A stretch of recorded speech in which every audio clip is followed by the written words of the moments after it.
Well, after the fun and excitement of Interlagos, we are headed across the Atlantic Ocean and headed to the home of British motorsport, Silverstone. It's round number 4 of the Porsche Tag Heuer Esports Supercup.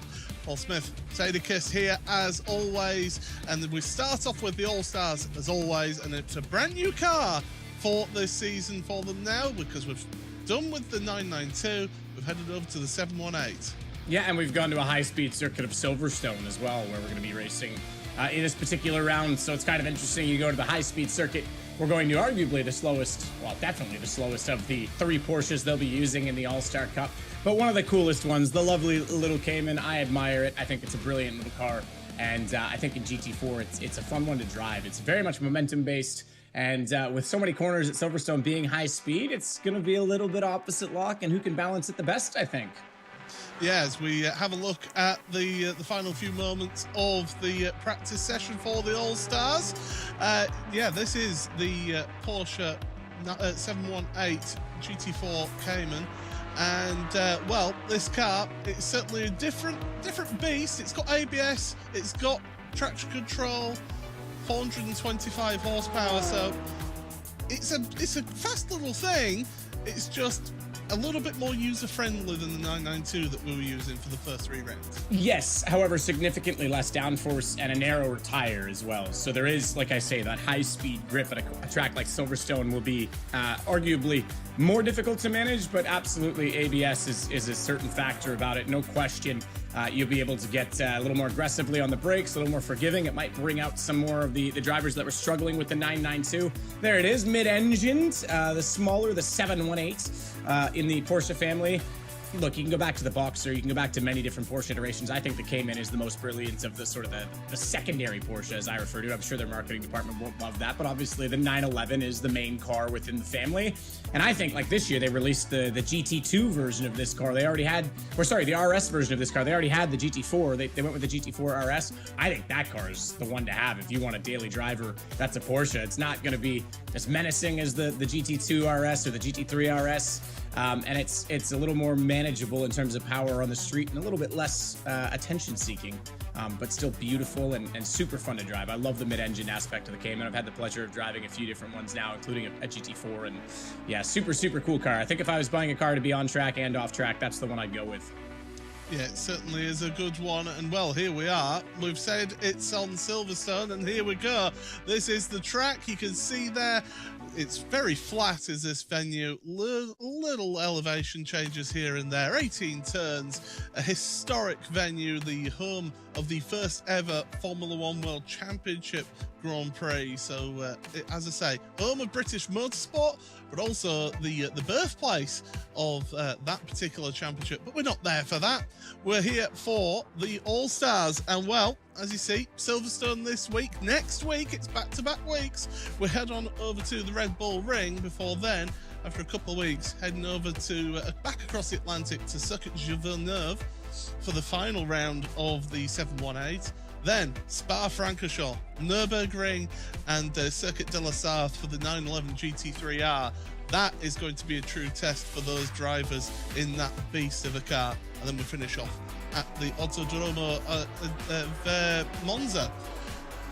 I mean, Matt, we're into qualifying. It's open qualifying, so slipstream, it's not the strongest slipstream and draft off of this car, it must be said. But around this circuit, it can buy you a few tenths of a second in qualifying.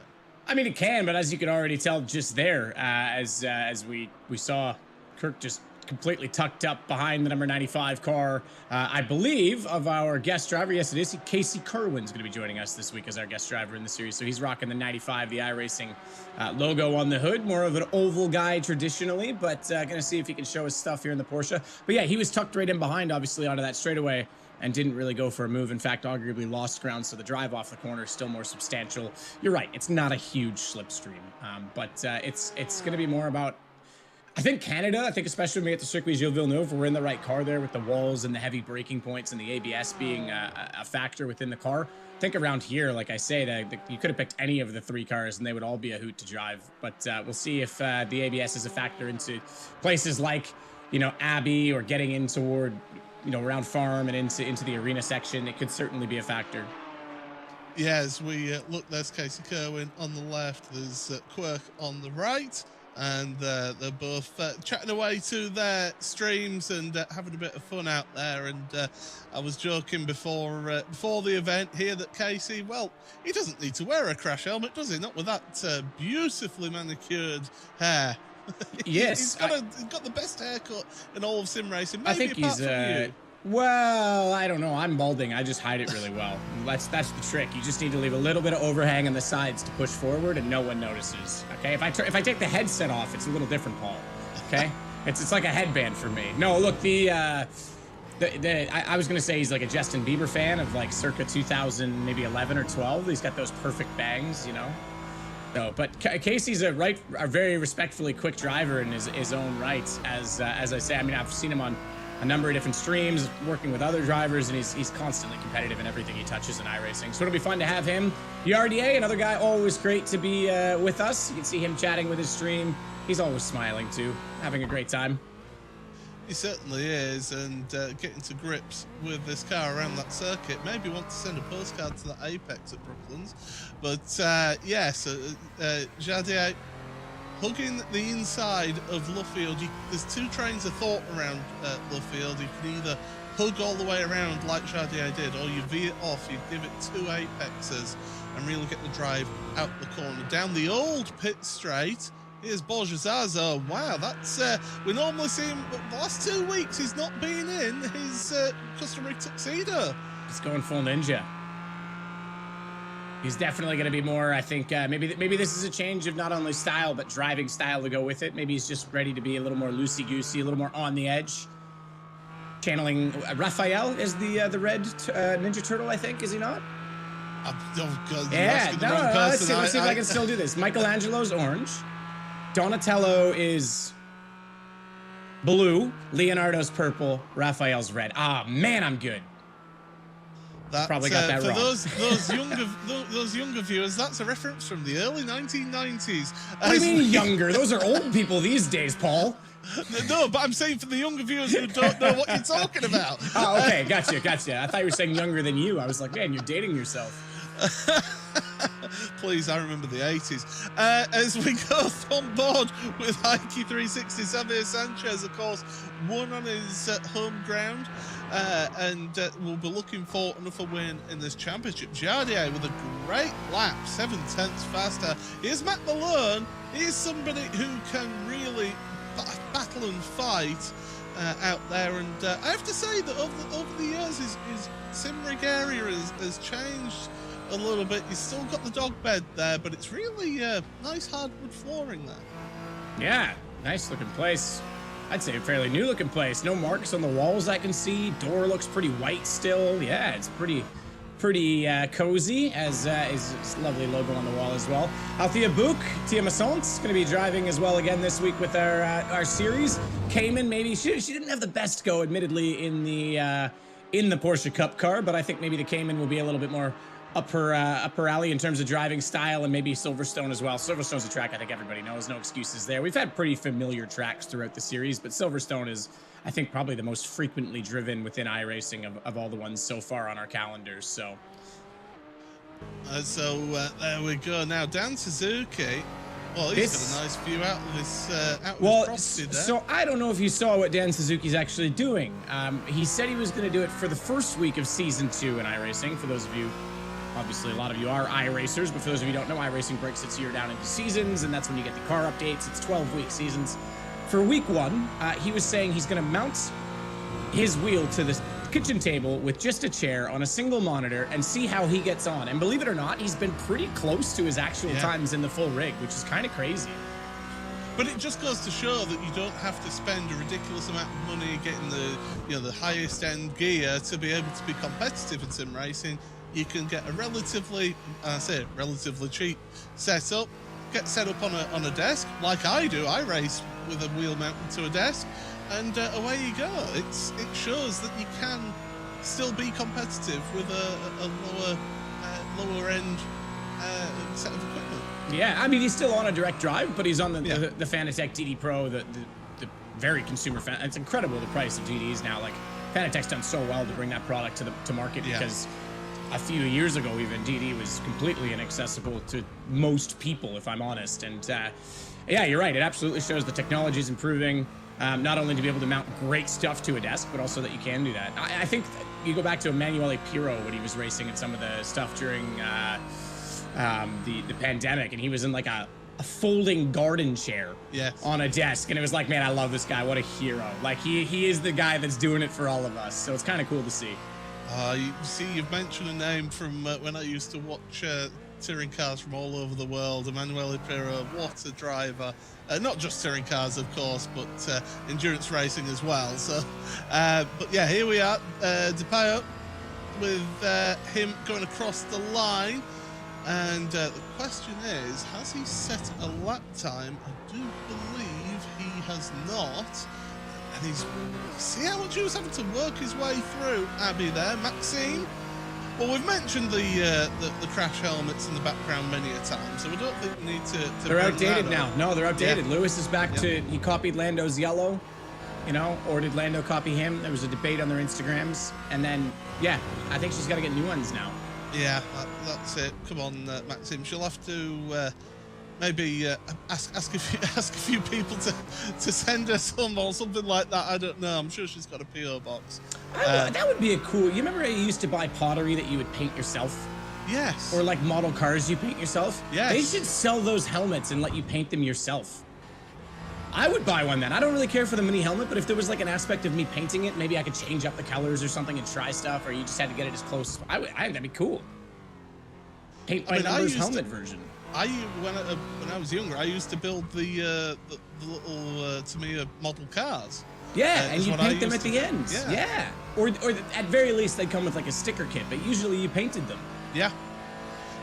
Speaking of people who have been putting out some videos, we've got Gamer Muscle there on board with him right now, and he's been warning people about the trappings of sim racing with a very serious video of, well, you get one piece of equipment and then it's, oh well, if I just get a new monitor, then that'll happen. And then, oh, before you know it, so there's 4/10 in these brake pedals. I better get a new set.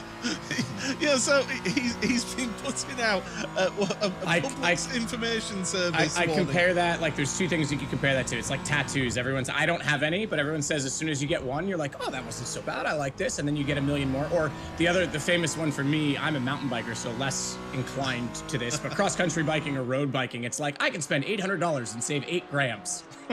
And you just keep going and going and going. So at the moment, it is actually Quirk who's on pole position provisionally for the time being, but Casey Kerwin is right up there with him. I've seen him race on dirt road stuff as well as oval and road stuff. He's just a talented driver. Jardier third ahead of Heike 360 with Emery in fifth place, but only 3/10 off of pole, so it's not all lost there. Dan Suzuki, Borja Zazo then together with Matt Malone. Right, Gamer Muscle in 10th with Tia Mossant. I'm trying to work on my pronunciation. We were corrected this week, so yes. I think that's Frosty. My friend Yuri made it very clear we were saying it wrong as he helped me set up my stream. Shout out to him for taking time out of his day to make sure I could figure things out, because Lord knows I can't do it myself. So had him at my side for that. Just want to point out as well, Rye, we saw him on camera there, getting well out of the way. Josh Ferguson, that's kind of how qualifying should work. You get 1 or 2 flyers, be aware there's other traffic around you, and they also are inclined to, and at the right of getting a lap, and gets out of the way politely so, even though it's qualifying. So well done for him being a sportsman out there as well. Well, I mean, the thing is, we've got less than a minute, and as always in these events, once that clock strikes 0, that is it, because it is a heat racing event here for both this and the World Championship drivers later on this evening. Make sure you stick around for that. But yeah, once that clock strikes 0 here in qualifying, you do not get to finish your lap. You have to cross that line before it strikes 0. So these are the last lap times that are coming in right now. Dan Suzuki comes across the line, does not improve. Maxime is at Beckett's. She won't make it to the checkered flag. And last couple, Emery now. What can she improve? She's in 6th place behind Borja Zazo, crosses the line. And the answer is no. Yes. Yes, she does. Up to third. Look at the gaps as well. Yeah. There's 4 of them within the same 10th of a second. That's outrageous. And then you've got Sanchez just 1/10 back, another 10th Borjazo. They're all there. Dan Suzuki. This is, I think, the closest we've had the All-Star grid yet, all the way back to 12th position. It's only 2 seconds. Certainly. So let's give you your grid then. So it's Quirk and Casey Kerwin who share row number 1 with Emery, and Jardier row number 2. Heike 360 and Borjazo row number 3. Row number 4 for you here today is Dan Suzuki and Matt Malone. They've had some intense battles so far this season. Rai and Tia Mossant with Game Muscle and Maxime on row number 6. And row number 7, Depay and Idro. So that is it. 7 rows of grid. 14 drivers to take on 2 races, as always here in the All-Stars. First race is going to be 17 minutes, and then the second race is 27 minutes. And of course, in that second race, we do have a full inverted grid. I mean, Matt, this is going to be, with how close they were in qualifying, this should be the most competitive race we've seen so far. I think so, yeah. And don't forget, we have a reverse grid, which means the second race should be incredible as well. This is going to be a great treat to get us warmed up for the Porsche Tag Heuer Esports Super Cup that's coming up just after this. Obviously, that's back into the 992 Cup car. Everyone's taking their spots on the grid. James West back in this. I mean, Althea, we said this could be a better car for her. She's in the mix within the times. This is looking really, really good. Pierre-Oliver Vallette, unfortunately, I don't think got a time in. Neither did Julian Sizaboris. There's one I need to learn how to pronounce. I always mess that one up. But we're just waiting for one more to join the grid. I think it's Hydro that might be having an issue, I'm hearing. Yeah, we are hearing that in an area that they might be having a slight issue. So yeah, he's not going to make it to the grid. So unfortunately, on the 13 drivers, we'll start this race then. But it's Quirk on pole position then. Alongside him is Casey Kerwin. The drivers will wait now. The revs rise for the start of this sprint race. Green flag, and it's away, and Emery gets a much better start than Casey Kerwin, down towards Abbey for the first time here in this race. 2 by 2 through Abbey into Farm, and then the best of taking spot on the opening lap here into Village. Tight right-hander, nice and wide for the drivers to be able to get themselves through. And now into the loop, really, really slow left-hand hairpin. Then get on the power, carry the speed through Aintree, and then down onto the Wellington straight. And they'll come flying past our camera position here. You can see them all coming past. 2 by 2. Dan Suzuki's fighting at the moment with Borjazo as they go into Brooklands for the first time. Still there, so giving a little bit of space. And now Matt Malone's trying to get involved in all of this. And this is what we like to see here, Matt. Nice, clean start. Very clean, yeah. And Emily Jones obviously making up 1 spot. Casey Kerwin, the highest rated driver in the field, as our guest driver is 7,999 iRating. You might as well call it 8,000. But like we say, is more prone to be driving in circles or on dirt tracks. He does everything within the sim. No slouch, but maybe just a bit out of his comfort zone at the start of this. He'll settle in, no doubt, over time in this race. And the fact that he's just got into the line and everyone stayed clean is really nice to see. And as we said as well, I mean, Jaroslav Honzik was very quick in qualifying. Sanchez, Zazo, they're all there. And in the race, as things start to transpire and sort of trip over each other, they'll cash in on this. That's a bit of a wide run, I have to say, though, coming out of Chapel for Casey Kerwin. And that's going to leave a run now to Yardier. Jardier then looking to go to the inside. Casey did think of blocking it off, but it was a little bit too late. Into Stowe, you can go too wide through here and you get the run out of the corner if you're on the outside line. That's exactly what happened there. So that means that Casey Kerwin hangs on to 3rd place for the time being, but you can see the queue of cars from first all the way back here. Great to see these drivers out there pushing hard. It is at the end of the first lap. Quirk, then Emery, then Casey Kerwin, Jardier, Heike 360 with Borjazo, Dan Suzuki, Matt Malone, Gamer Muscle, and Depay rounding out your top 10. There was a little bit of movement further back. Maxime getting ahead of Rai. Yeah, I think Rise had an incident because he's now dropping well down the timing chart. 6 seconds back, he's gone. Yeah, it disappeared off of it. So hopefully he'll recover. Is he on pit road? Okay, so he has fully abandoned the situation and towed back to pits because he would have missed pit entry at that point. That was just coming onto the front straight. Here's a look at Dan Suzuki, Mr. Kitchen. We'll call him the chef because he's going to try and cook up a race on that kitchen table of his right now. But he is still, like I say, in the mix. And this is exactly the point. Okay, sure, maybe in his rig he's 0.2 quicker. Maybe that makes a difference here, but it's only 0.2, if that. And he's still holding his own with every possibility of, capitalizing on mistakes. And I love it. I love that he's doing this strictly to prove the point that, hey, this is accessible. Get involved. And that, I think everyone should right now. If you're watching and you're thinking, geez, I need this 3-panel, gargantuan monument in my corner with a computer and all this technology. No, you don't. Just strap it to your desk, take it off when you're done. You'll still be quick. You'll still hold your own. Well, I think that's the point. Because Gamer Muscle, I know for a fact, is look, even Matt Malone's like, man, I'm in my rig and this guy's beating me. Well, I was going to point out, Gamer Muscle has got a triple screen setup that's 3 55-inch screens. So, it just goes to show that just because you've got all the gear doesn't necessarily mean that you're going to be any quicker, although I say that is right behind Matt Malone right now, is Gamer Muscle. Looking towards the front though, Emily Jones, Emery, she's putting the pressure on Quirk. And she's trying to force a mistake out of him. As we go through Stowe once again towards the Vale and then Club for yet another time. So Emily, she is our champion from last season. She's trying to win it again this season, but she's been doing it tough this season. I think she's very good in the GT4, and I have to say as well, it came in unlike the 992, which was introduced this season. Last season they were in the 991.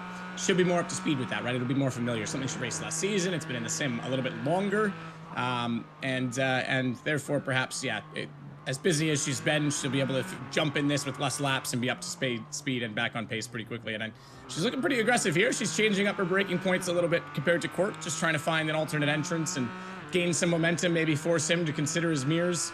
Checks chat, unless he's used to a left-hand or right-hand drive car and he has his mirror offset on that side, but I can't imagine. It's usually the virtual mirror in the middle that everyone uses. So just to note as well, his sweater today, Paul, please no Punterino. We don't have Jimmy Broadbent with us. He's off driving real cars. Sounds expensive and risky, and I would rather be on sim. No, look, credit to him. He's having some fun, but not with us this week, just to note. Yeah, absolutely. So representing Jimmy, one of our normal all-stars that takes part in these races, down towards Copse Corner. And I can tell you what, Casey Kerwin's now come back at Emily. He's trying to get through, get back up into that second place where he started. And the problem for these two is that they don't want to fight each other too hard, or else they'll let Quirk just pull away as they go through this brilliant complex. Maggots, Beckett's, and then Chapel. I'll tell you what, I've been to Silverstone a few times. The first time I went there was back in 1995, and it was a damp morning, and seeing Jean Alesi going flat out in his V12 Ferrari into Maggots and Beckett's was just, 11-year-old me just blew my mind, just the speed that some of these cars can carry through there. Yeah, nothing wrong with Silverstone. I'll be completely honest, it doesn't stand out. It's a very good track. It's not, in my opinion, ooh, Emily's taking a look. It's not, it's a world-class, how can I say this? It's a world-class facility, but it's not something that has a ton of character that stands out to me as being exceptional, except those corners. Maggots, Beckett's, and Chapel are phenomenal corners, and arguably the most fun part of the circuit, just with how much commitment it requires. So, yeah, look, it's an opinion thing on the track, but I think those corners are the best for me, for sure. Yep, so at the top there, you can see that battle for the lead. It's a 6-car train. Then the battle for 9th below then, which of course is Matt Malone and Gamer Muscle. And, well, they certainly are pushing on. In fact, no, it's Gamer Muscle and Depaya. So Depaya has done a very good job. Started at the back of the grid, up to 9th place now. So, and I bit of think recovery. he may have X'd out on his lap in qualifying as well, because I didn't see him actually get a decent time in. So perhaps he does have more pace than qualifying suggests. And as we say as well, there's the reverse grid. He could still capitalize on that in race number 2. But yeah, good contest going on between them. Much cleaner to the apex, I have to say, than what we just saw from Gamer Muscle, who was miles off at Brooklands. But Brooklands is a tough one, because it even doesn't really show it on the track map. But and you have to, Paul, you're going to be more versed. Straight away out of Arena to Brooklands, the name of that. It's not the Hangar Straight. Hangar Straight's out of Chapel. It's the Wellington Straight. Wellington Straight, thank you. I completely left my mind. It comes in at a slightly different angle than previously when the old track existed. And it is kind of decreasing. So you always think you can go deeper on the brakes. And then you realize, oh, wait, the apex is right there. And it's a lot of people miss Brooklands. Yeah, they certainly do. Right, let's go on board then with Casey Kerwin. Let's give you a little bit to the sights and the sounds with this Buzz sound lap.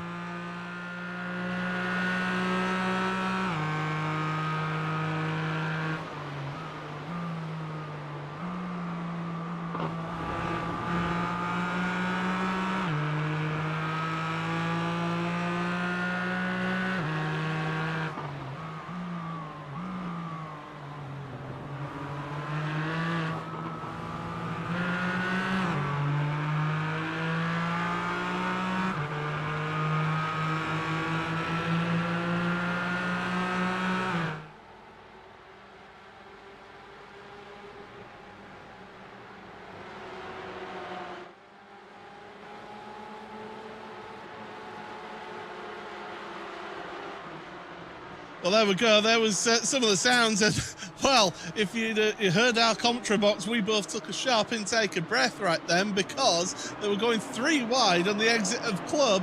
Emily Jones is to the front of the field, and now Quirk is under some serious pressure here from Casey Kerwin. And Kerwin's got a great run down the Wellington Straight, but Quirk, crucially, has got the inside line there. Yeah, but he holds Brooklands. Brooklands is a momentum corner, so all he has to do is keep his nose in, and immediately they hit the braking for club. You can ride right up onto the green, and he's going to take the apex in. So that comes back in his favor. He just needs to hang the car a little bit at the apex. Okay, he didn't allow the overlap. That was crucial.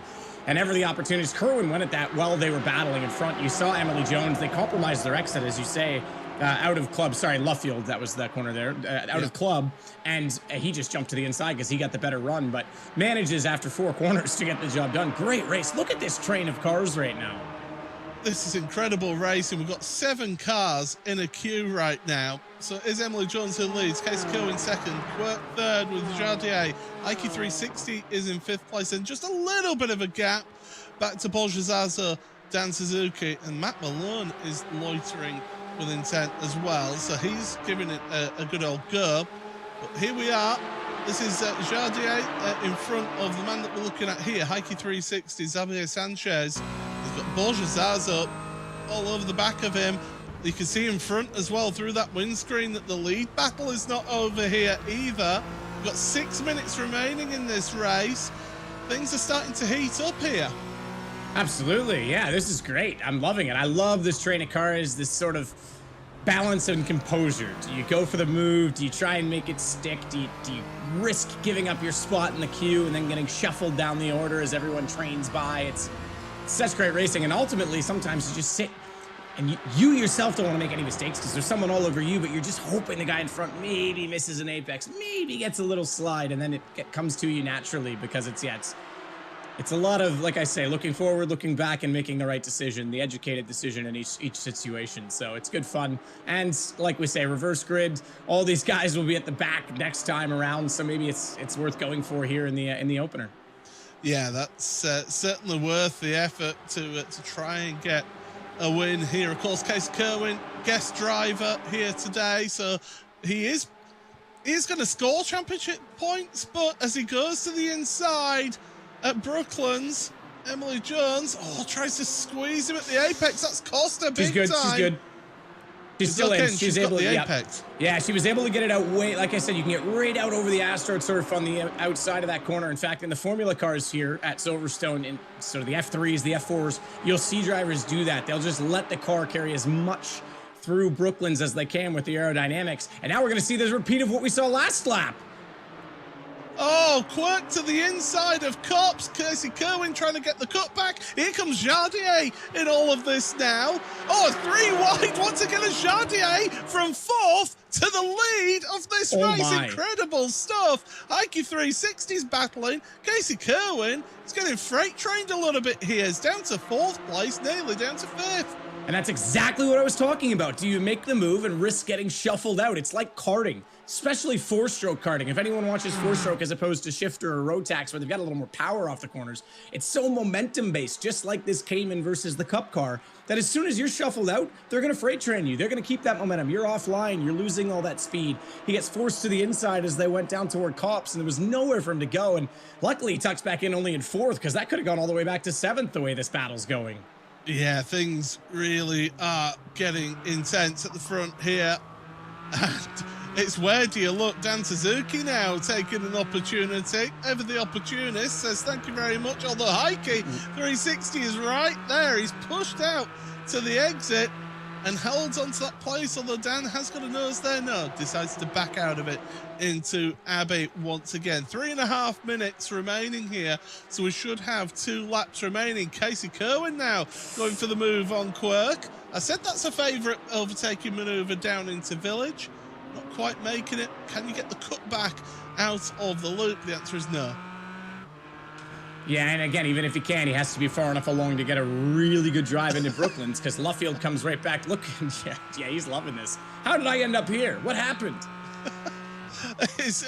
But you know what? This is the type of racing that I love participating in when you're in a close pack like this. It's just so much fun. You're under so much pressure out there on track, and well, before you know it, you're just thinking corner to corner. One of my absolute favorite races. I had 2 really good races this year at Spa in the Fanatec GT3 Fixed on iRacing, one of the series that we do, and obviously it was good because I won both, but we changed the lead every time. But one of my absolute favorite ever in iRacing was a Race Sim Canada race. I was in the Porsche, the RSR, the GTE car at Circuit de Gilles Villeneuve, and I was in second the entire race. But I was smelling the fumes of the car in front of me, and likewise the guy in third was giving me Morse code every braking point, and it was so much fun. For like 15 laps, I was dripping. You just couldn't make a mistake. You couldn't risk a move. You couldn't slide at all, and like all 3 of us were like, I don't even care that like I was first, second, or third. That was just awesome. It was so much fun. Yeah, I was racing on Thursday night, and when I spoke afterwards, I could not get past this guy at all.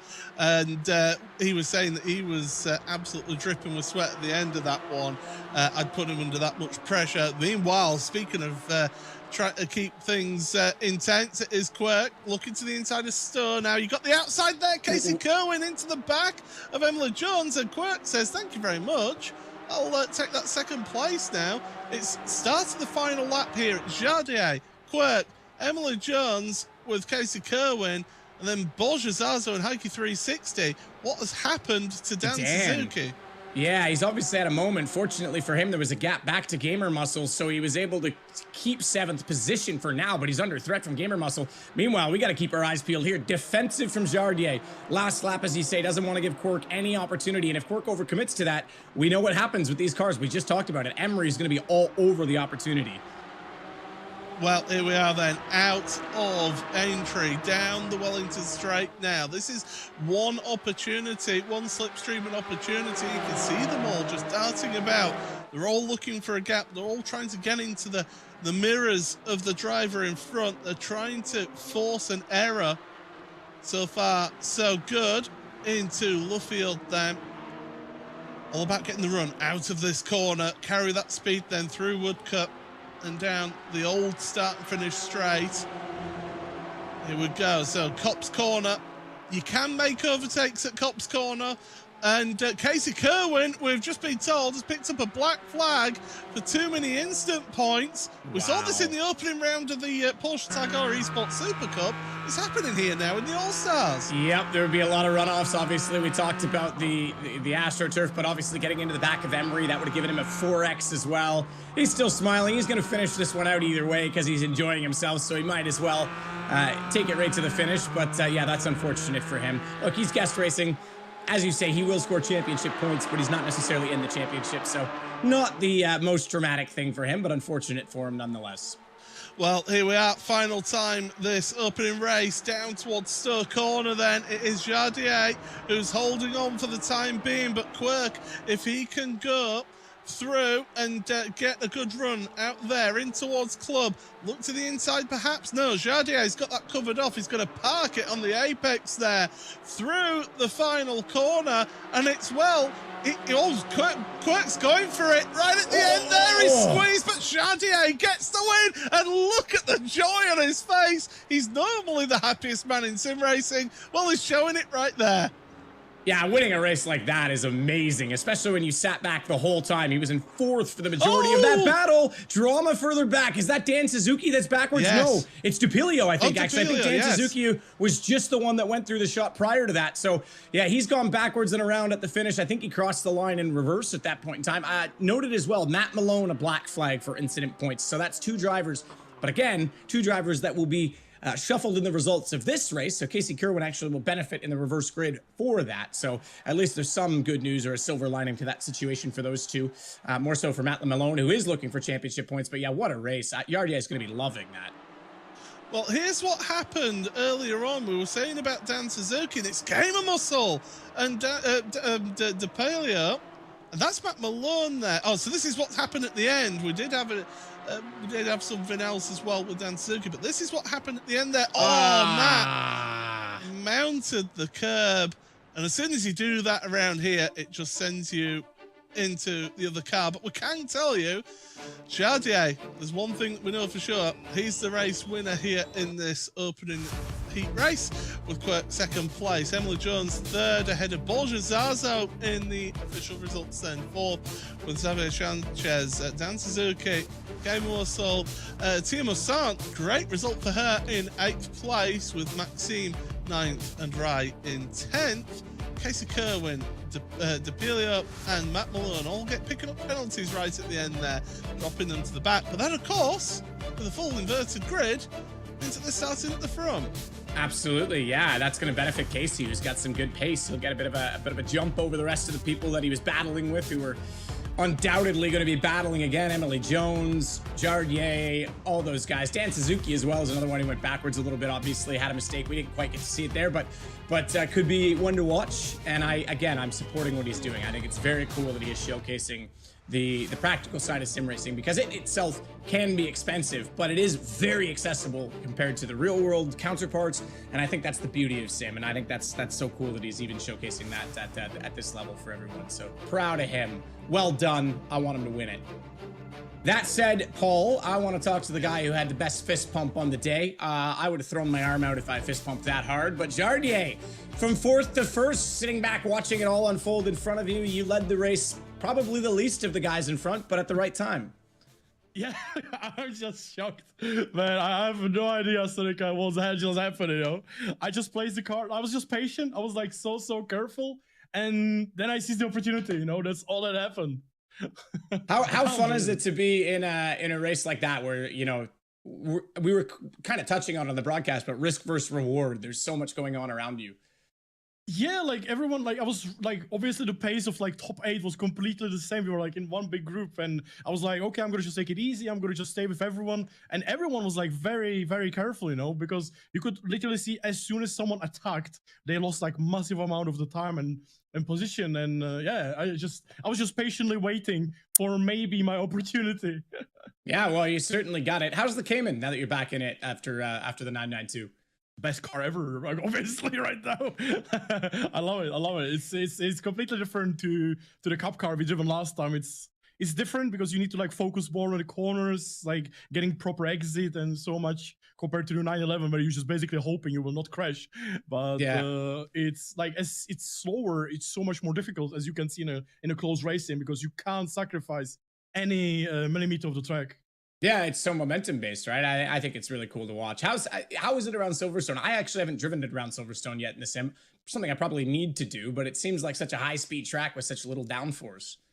Yeah, exactly. As you said, like the fast corners, you really have to brake for them. Like Maggots, Beckett's is so much understeer party there, but it feels really nice. Like it's the only problem is like the off tracks. You know, it's very, very strict on the off tracks. You obviously want to go on the exits properly and touch the insides properly as well on the curbs, but you really have to be careful. Yeah, well, we saw two, Matt Malone and Casey Kerwin get penalties for that. You didn't. You ended up P1. Good job. Congratulations. Thank you so much, Seneca. Thank you, man. Paul, I think that was, interesting to touch on. Speaking of the 1Xs, Nimcross and I had a debate about it this week. But obviously, the cool thing in Sim, and I will maintain this despite thinking some corners should be maybe different than they are based on the reality of GT racing, more so than Formula. The cool thing in Sim is that that's all. It's black and white. You know, there's a sensor on the car, there's a sensor on the track, and you can't dispute it with stewards and subjectivism. Absolutely. Well, if you've been watching that and thinking, well, where do I find out more information about this series, not just the World Championship, but also the All-Stars, check it out, iRacing.com/PESC for further details of that. And also, if you are thinking, well, this looks like a lot of fun, and you're seeing Dan Suzuki do it relatively cheaply as well to show that anyone could take part, iRacing.com. Get yourself logged on, get yourself a membership. Currently 40% off all new memberships on iRacing.com. Every day is a race day here on iRacing, so do join us on this service. But without further ado, let us take you to your starting grid for the main race of the Porsche Tag Heuer Esports Supercup All-Stars. And well, it is that inverted grid, so it is Idrio who is on pole position with Matt Malone alongside him. Then second row of the grid, Depaya with Casey Kerwin, Rai and Maxime on row number 3. Row 4 for Fio Mossant with Gaming Muscle there alongside her. Dan Suzuki and Heike360 round out row number 5 with Borja Zaza and Emily Jones, Emery, on row number 6. And then the front two from race number 1, Quirk and Jardier. Well, we saw some fun racing in that first race. Matt, very quickly, are we expecting more of the same here in the second race, or a bit more chaotic? Absolutely, we are going to see more of the same. We're going to see if Hydro can make the grid this time. He may not. 9 seconds to be on the spots. On pole it would be, but this is going to be, I think, an awesome race. Well, unfortunately, it does look like technical problems is stopping Hydra from taking part on this race. So let's look then. Effectively, it's Matt Malone on pole position. On the less favoured side of the grid, green flag in the air. Away we go for 27 minutes of racing here at Silverstone. Matt Malone gets a good drive down towards turn number 1 at Abbey. Through the right-hander, the left at Farm. Cold tyres for all these drivers here, don't forget. In towards the village for the first time. Will they go? Well, they're going 3 wide all the way through, almost 4 wide further back there in towards the loop. And these drivers all trying to find their way through. Emily Jones has been taken off to the side of the track there. Able to carry on though. Emily will be dropping to the back of the field here. Yeah, she should catch back up on that, though. It's still early. They're still shuffling for position a bit, so that'll hold them up, and she's going to get up to speed on the tires and have some clean track. Casey Kerwin opened the corner up as much as he could when he arrives at corner 3 and then took the inside line at Arena. They're still battling this out, though. Such is the momentum of these cars. He can't just drive off of it, but he gets a hip check. He's used to rubbing and racing in the ovals, and in the background, Gamer Muscle's around as well, but that was a big hit up on 2 wheels coming off of Love Field. God grief, you could see the energy that went through the car then with it going up on 2 wheels. Fortunately able to carry on in 4th place, but it does mean that would have been that's a risky one, because in a real life situation especially, you go wheel to wheel like that, that's where the energy comes from. It lifts you up and it can do suspension damage. I think he might get away with it here though. Should be okay. Into Maggots, Beckett's, and then Chapel for the first time. So go through here. Here's the Vodafone replay then of what happened to Gamer Muscle. This is going through Luffield. And does he get a little bit of assistance? Oh, he's turned down. Yeah. Oh, come on. James, you're better than that. Yeah, that's on him, I'm afraid. I think he thought there was a gap. There was not.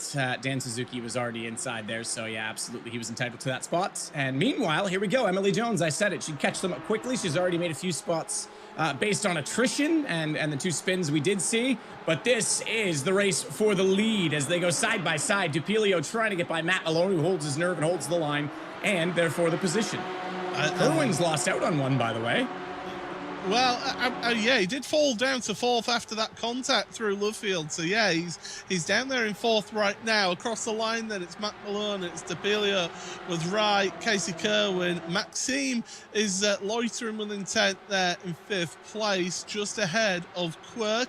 Then it's Dan Suzuki, Heike 360, Borja Zazo, Emily Jones is up past Jardier. Crucially, Casey Kerwin going for the move for 3rd place, and Rye put up a fight, but unfortunately it wasn't enough. Yeah, no, I think he was a little bit surprised and caught off by Kerwin going around the outside at 3. So when he got to the arena, he overbraked it. Not really sure. I think he could have potentially fought that more. Because of how quick the 2 apexes come at you and how sharp and slow the arena corner is, turn 4, you can actually drive between the 2 apexes pretty aggressively and not need all of the track, which means you can defend a little more than that. So I think he was just caught off. Kerwin's been very good around the outside in that position. Heading out of Lovefield. Matt Malone seems rather relaxed to say that he's under pressure from behind there, but you can't afford to work yourself up too much, especially in the early stages, or else you waste energy, don't you? Absolutely. This is one of the first times I think we've seen inside of Dupilio's room. I don't often see this as commonly with him, looking like he's out for, going to go out to the shops after this. He's got his nice polo shirt on, glasses ready to go, hair all styled. It's just, pretty calm and collected at the rig. Oh, Rye is dropping down the order, and that's why. That's down at Beckett, and I think he's found one of the only concrete walls out there at that section of track. So I'm sure we'll get a look at that in a few moments' time. Meanwhile, Casey Kerwin has been looking a little bit behind our 2nd place driver, and Kerwin is coming through now. Here's another Vodafone replay. And I was going to suggest this was on his own because I thought there was more of a gap than this, but he's obviously had an issue. Quirk gets in, and yeah, he just lost everything coming off Cops. And I would have liked to see that replay maybe a little further back just to see if maybe he had a slowdown from running wide at Cops and that he was backing off maybe into Beckett's a bit, because that was a huge discrepancy in speed. And yeah, Quirk stuck his nose maybe a little bit too late in that situation, not aware that he was going to be slowing off perhaps, and that cost him and gets him stubbed into the wall. So unfortunate situation. Oh, look at this now. Dan Suzuki taking a different line, trying to get moved forward past Maxime. Maxime's putting up a fight, a good battle in here, and down the inside. Dan Suzuki then up into 5th place. Meanwhile, Casey Kerwin has moved forward into 2nd place right now. And, Dupilio is certainly he's trying to put the pressure on. It's Casey Kerwin. He's got to move there. Not quite done. This is it's so funny. People yell all the time in Sims, stop flashing your lights, stop flashing. It's literally 2 little dots in your mirror. It doesn't do anything. I love the Ricky Taylor meme. I don't know if you've seen it, where it's like what you think it's like as a driver, and he's all stressed, but he's like what it's really like, and he pulls out a disco ball and he's just partying as the lights go off. This doesn't bother me at all. I love it. Flash those lights as much as you want. Call it rude. I think in endurance racing you should use it more as a signal of lapping. It keeps it more clear that way. But yeah, let them flash. Let them go. I'm enjoying it. If you want to shut them off, Matt Malone, just brake check them and it'll shatter the front lenses, and that'll solve it. So. I always like to get on the push to talk and just remind the driver, yep, they work. Exactly. But honestly, in real life, it's like it doesn't bother you either. Even at night, like you hardly see it. In the sim, it's even less, unless you actively are looking at your mirror. And if you're complaining, it tells me it's doing what it should. It's distracting you. You've just told me that. Thank you for the information. I'm going to keep doing it. Like, it shouldn't bother you. You should have your eyes a little more focused on that. But yeah, fair play. Some people get really annoyed with it. I think we should give some sort of warning of. He's finally switched them off. I was going to say. I think his hands were busy going for the move. Yeah. I was going to say have a little bit of a warning for people with photosensitive epilepsy, maybe. Yeah. So the first time I got yelled at, just to note, So his left hand is the one that's doing it. He's got his Daniel Morad gloves. Morad's actually racing at Sebring today, and that was as close as you get under braking without contact. Yeah, no, look, the first time I got yelled at is because I forgot I actually had the button double bound, and it was not only my lights, but my Discord talk button. Yeah. So I was just constantly flashing people and not even realizing. I've seen people accidentally bind it to their brake pedal. So every time they brake, the lights come flashing on. There we go. He's at it again. He's absolutely loving having fun. And Matt Malone, you can see Matt is really concentrating on where he is. And late move there. But again, I don't think you want to defend this way. I think Matt's given it up because, again, you can hold the outside at Brooklands, and now he's actually sacrificed Lovefield. I think you let him take the inside at Brooklands. You can force him wide, and if you do it right, you hang the apex. You can even let Dupilio get involved in that and slow Kerwin down further. So I think Matt Malone might have just given Kerwin a free kick with that defense. Here we go then, side by side. Oh, a little bit of a bump there as well between the two of them. You're pretty much going in a straight line there, chaps. If he holds the outside of Cops here, oh man, Matty Malone, I would have been impressed. This is going to compromise his run though. Yeah, and here comes Dupilio then to the inside of Maggots. Oh, threading the needle there. My goodness, can they keep this together? Well, Matt Malone's going to hang it out wide, a bit too wide, onto the dirt. Casey Kerwin saying, see you later, boys. I'm off. And meanwhile, these two are fighting, and all of a sudden, there's a lesser spotted Quirk appearing. Yeah, it's a classic thing at Silverstone. You don't defend Brooklands, you defend Lovefield, because that's the slower corner. It's a longer corner, which means the apex comes back to you. You can sacrifice your entry into it because of how slow it is. So, yeah, it potentially costs him there, as we say. And even in Cops, trying to hold the outside, sometimes you can just tuck back in, maybe get a rundown toward Maggots, Beckett's, and Chapel. But this is creating a heck of a battle because now we've got Quirk just behind. The race as well between Heike and I believe that's Dan Suzuki, who's made his way through the field as well, looking pretty sharp. Yeah, it is. It's Matt Malone and Quirk are still side by side as they go across the finish line here. Heike 3-6, no, Baljazazo now with the fastest lap of the race. As through Abbey they go, heading towards the corner of Village, and Quirk has finally, I think it's taken him about 4 corners, finally got ahead of Matt Malone there. Yeah, I love the momentum aspect of these cars because it creates great racing like this. And look, Paul, I made a tweet the other day. I saw you liked it, but I said GT racing is far superior to Formula racing. And of course, all the new Drive to Survive kiddies disagreed with me. But GT racing is just so good. Sometimes the balance of performance, single make in this case, even better, but the lack of downforce, sometimes the lack of power, means you got to be a little more creative, and it creates some very, very cool racing and some great contests between drivers in these situations. As we see once again what Dan Suzuki's having for dinner. Absolutely. What's he cooking up in the kitchen? Well, right now it's 6th place at the moment as Heike 360 looking to the inside of Matt Malone at Cops. Well, apparently you can't overtake at Cops. Well, we've just proved it wrong right there. As through goes Heike 360. Matt Malone drops behind for the time being. Dan Suzuki, now he's wanting a slice of the action. He's certainly making himself known as Emily Jones as well. Emery, she's getting involved in this battle. It's a 4-car train. Absolutely, and plenty of time left in this race. 16 minutes, 20 seconds. Do the math on that. They're doing about 2:11 for laps, 2:12s actually in this race because of all of the, I think, scrapping between them. So what's that? The workout to another 8 laps, maybe 7 laps. So there's still plenty of time left in this. Certainly is, as we go through start again. So we're on board then with Xavier Sanchez, of course, a race winner in this series. Didn't quite get the apex at the Vale. He has clubbed the carry the speed out this corner as it takes you all the way down the Hamilton Straight, don't forget, down here in towards Abbey at turn number 1. And looking forward, there's fitting Quirk. that it leads to Cops. Well, it's Abbey that it leads into. Oh, sorry. Yes, the Hamilton Straight. Sorry. Yes, sorry. I was thinking the historic straight. My bad.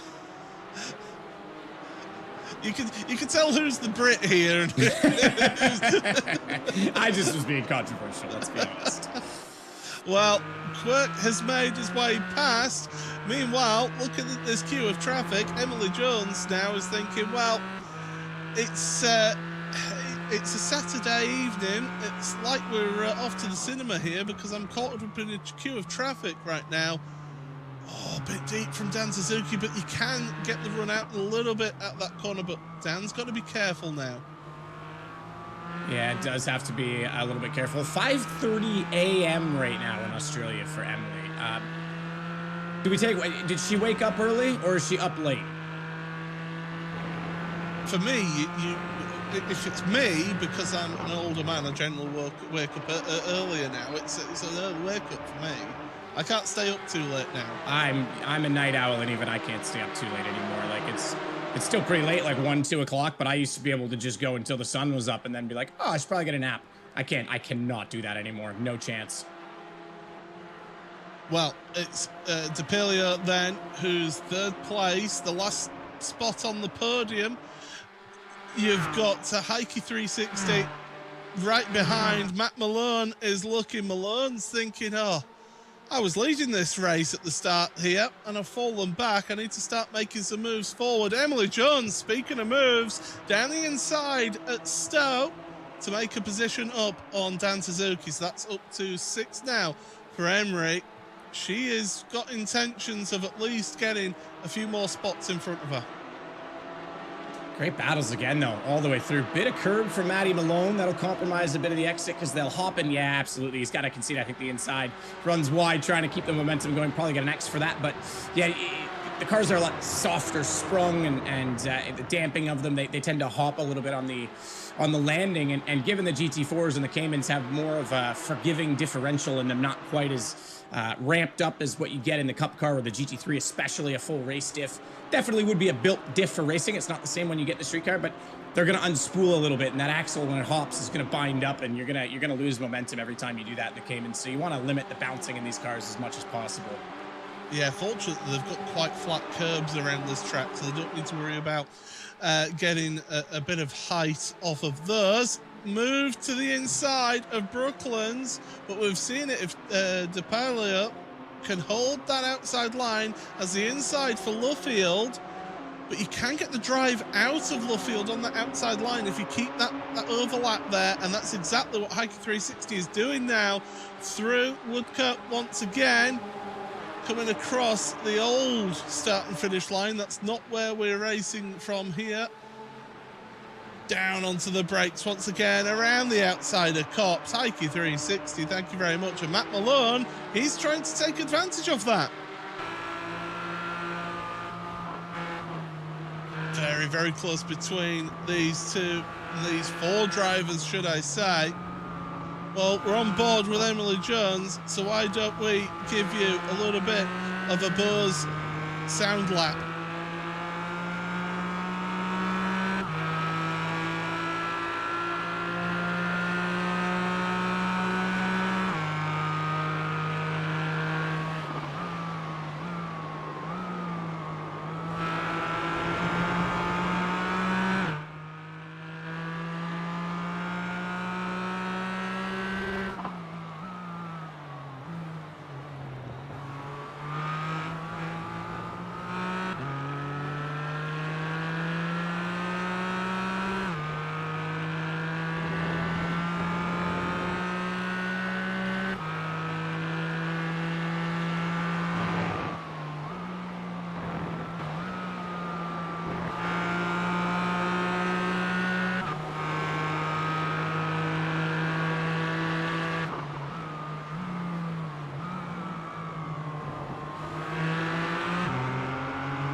Here we are then, Emily Jones looking for a move, looking to try and get ahead of Depilia up into 5th place. Perhaps contact between the two of them. Oh my goodness. Depilia gets sent off into the undergrowth, trying to get it back going again, but dropping down. Oh, having such a good race as well.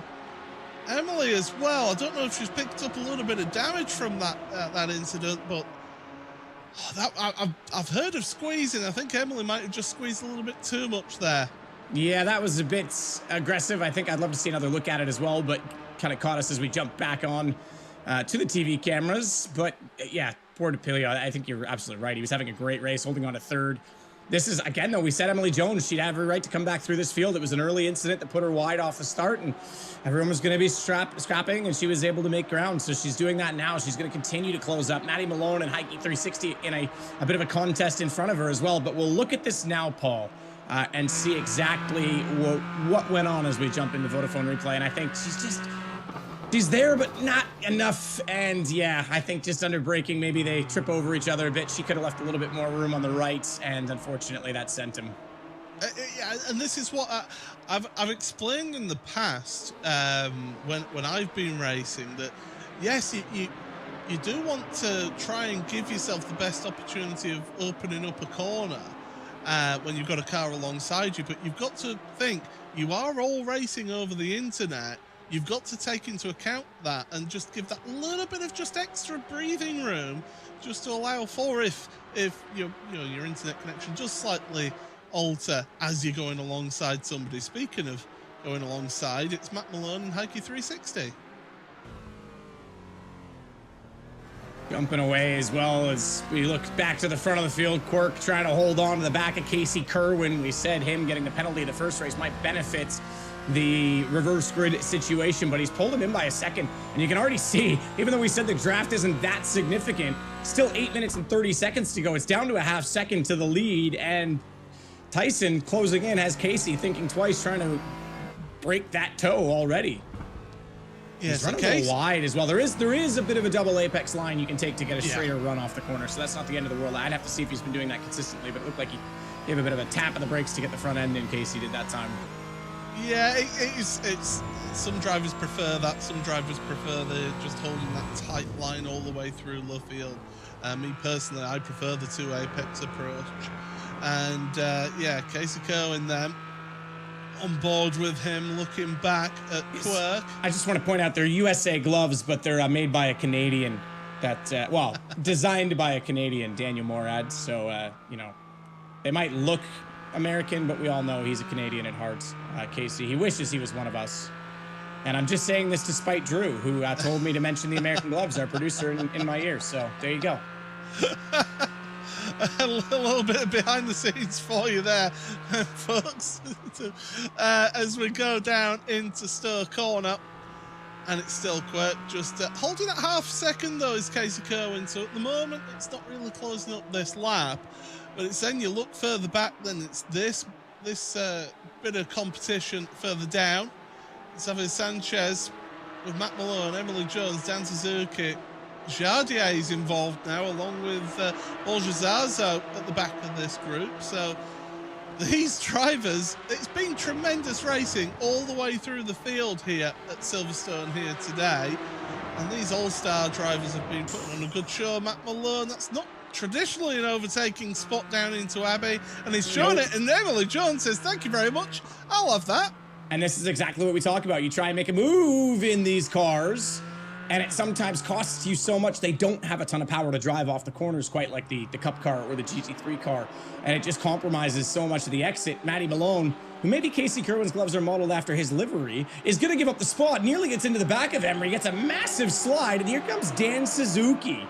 And on the back of Dan Suzuki, you've got last race winner Jardier making up ground. He might get 2 positions on this because Emery is not quite in the drive position. 3 into left field. Emery's got the hot seat. I think this one has to be Dan Suzuki, though. He's going to shuffle her out. She can still come back at this. She's still over top of the AstroTurf. I was going to say, I think the outside loses in this situation. So Dan Suzuki can hold on. Unfortunately, Jardier is going to give up the spot again to Matt Malone. Oh, this is tremendous stuff. This is what this all is all about here. These all-stars, they're putting on a tremendous show. 3 wide, Emily Jones, maybe she had a slow down penalty. Oh, Matt Malone gets into the back of Dan Suzuki, and around goes Emily. Oh dear, right in the middle of Cop's Corner. Now, is she going to get going again because she's dropping down a timing screen? Yeah, I haven't seen a sector time pop up indicating that she's crossed into the Megats and Meggetts, Beckett's, and Chapel complex yet. So, okay, now she has. So she is going again. She has gotten turned around. It just took a little bit of time for her to do so. But yeah, drops right back to 11th position.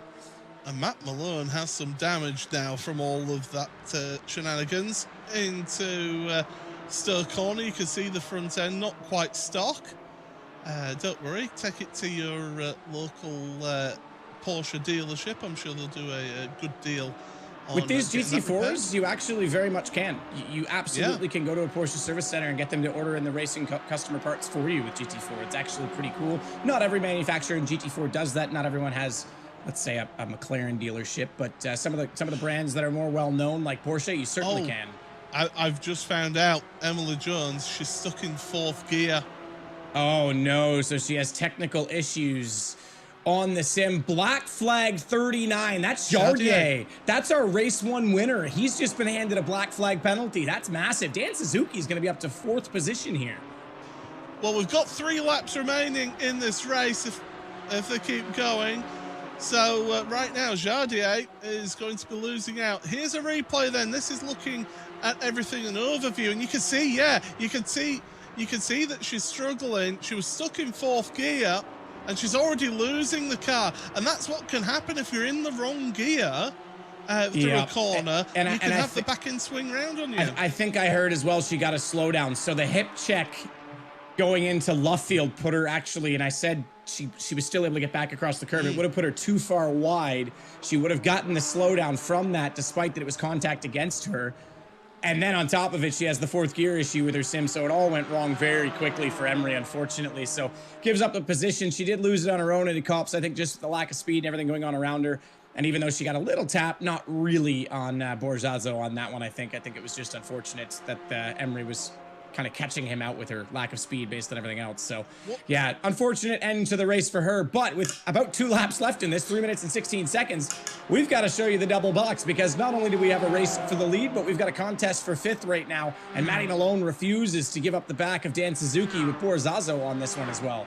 Wasn't it the opening round where Emily also had a gear shifter problem as well? So, yeah, maybe that's coming back to her. Meanwhile, you're absolutely right. Casey Kerwin under some serious pressure right now. Quirk behind. Clipping those curbs. You've got to be so careful with these sausage curbs around here at Silverstone. And Jardier deciding to take a drive-through, the drive-through penalty that comes from hitting your instant limit. So rather than taking a time penalty at the end, and that's one of the bonuses of this Silverstone layout, the pit lane is actually quite a significantly shorter way through than if you were going on the racetrack.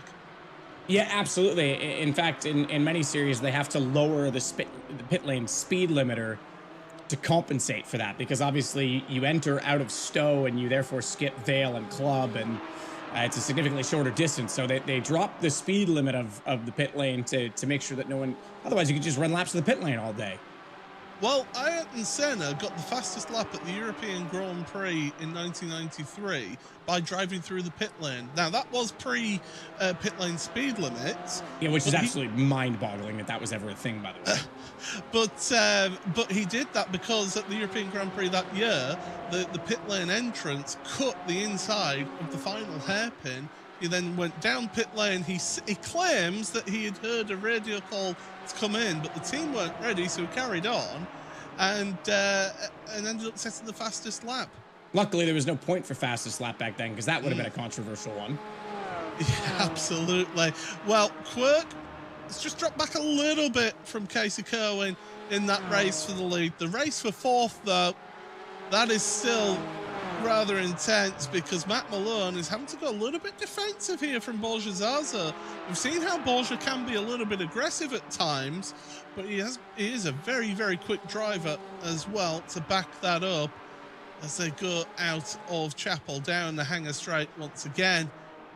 Meanwhile, at the front two, we're going to have one more lap to decide who's going to win. Casey Kerwin, our guest driver here this week, against Quirk, who has been a real contender all the way through this series. Not bad for his first season in this championship. Yeah, not at all. I'm very impressed by that, I have to say. And you know, he's certainly a quick driver. He's got a great amount of I rating. He's up to around 6,000 in that point. So he's clearly consistent among cars, and in competitive fields, he'd be a top split driver in pretty much every single series, bar some of the special events where you bring out sort of the 9K SOF, which is absolutely ridiculous strength of field. But yeah, no, he's a quick driver in iRacing, and that's why I think he's a front runner in this series. And Emery's going to have challenge this year with him, especially with days like today that just unfortunately unfolded for her. Yeah, so down the Wellington Straight for the final time, you can see Casey Kerwin just trying to break the slipstream there. You can fall into a little bit of a sticky situation where you're weaving down the straight to try and break the slipstream. You're actually extending the length of the track by steering left and right down the straight for yourself. So you can actually end up slowing yourself down doing that too much. But Casey, he knows what he's doing. Through Woodcut, down towards Copse Corner, about half a lap to go here, and Quirk, if he's going to make some moves, he's going to have to get the run out of Beckett's and Chapel and down the hanger straight towards Stir. He'll try his best on this final lap, but I think he's a bit too far back, pending an issue, perhaps a missed apex from Casey at this point, because once they get down towards Stowe, it's pretty much over. At that point, he needs a run now. A little bit tighter on the apex as they head into Chapel. That'll give him a bit of a run, but I think Casey's got just enough of a gap. 0.4, and as we say, not a huge amount of draft in these GT4s, Paul. Well, here we go then. Casey Kerwin trying to break that slipstream. Quirk not quite close enough. Into Stowe for the final time. Just 2 more corners to go here. And it is Casey Kerwin who is looking very secure. He's far enough ahead to not worry too much through the Vale and then into Club. Around this final corner, and Casey Kerwin, our guest driver, once again it's a case of a guest driver winning around here at Silverstone. Tyson Heuer goes and celebrates by losing it across the grass. Heike 360 brings that home in 3rd place. The battle for 4th, it is won by Dan Suzuki ahead of Matt Malone and Borja Zaza. Bit of damage on the front of Matty Malone's car, but he'll take the result, absolutely. And again, credit to Dan Suzuki. From his armchair, he's showing that you can be an armchair racer. Oh, there's a very circle thing of Casey Kerwin to do, is it not? Not only literally doing circles, but the NASCAR victory style as he slips it around. Well, here we are then. Let's head on over to the Buzz post-race show here. And, well, Matt, I mean, we saw some tremendous racing there. Let's get your results up on screen to show you who finished where. It is Casey Kerwin, one of our guest drivers, once again able to win here today. Tyson Meyer, Quirk is in 2nd place, and a big gap back to Xavier Sanchez with Heike 360 there in 3rd place, rounding out your podium. Dan Suzuki, Matt Malone, Borja Zazo, they were all together. It was Jardier, Fumoussant, then Gaming Muscle and Maxime rounding out the top 10. Emery had some problems towards the end there, ends up in 11th place with Depilio, also not finishing a ride, not finishing that race. But we will be getting ready to speak to your race winner here. But first, having a look at your points, and that has been a good day at the office for Quirk. Has got now a 26-point lead over Emily Jones, with Borja Zazo just 4 points back from her. Jardier, after his race win in the first race, 4th ahead of Dan Suzuki, Heike Q360.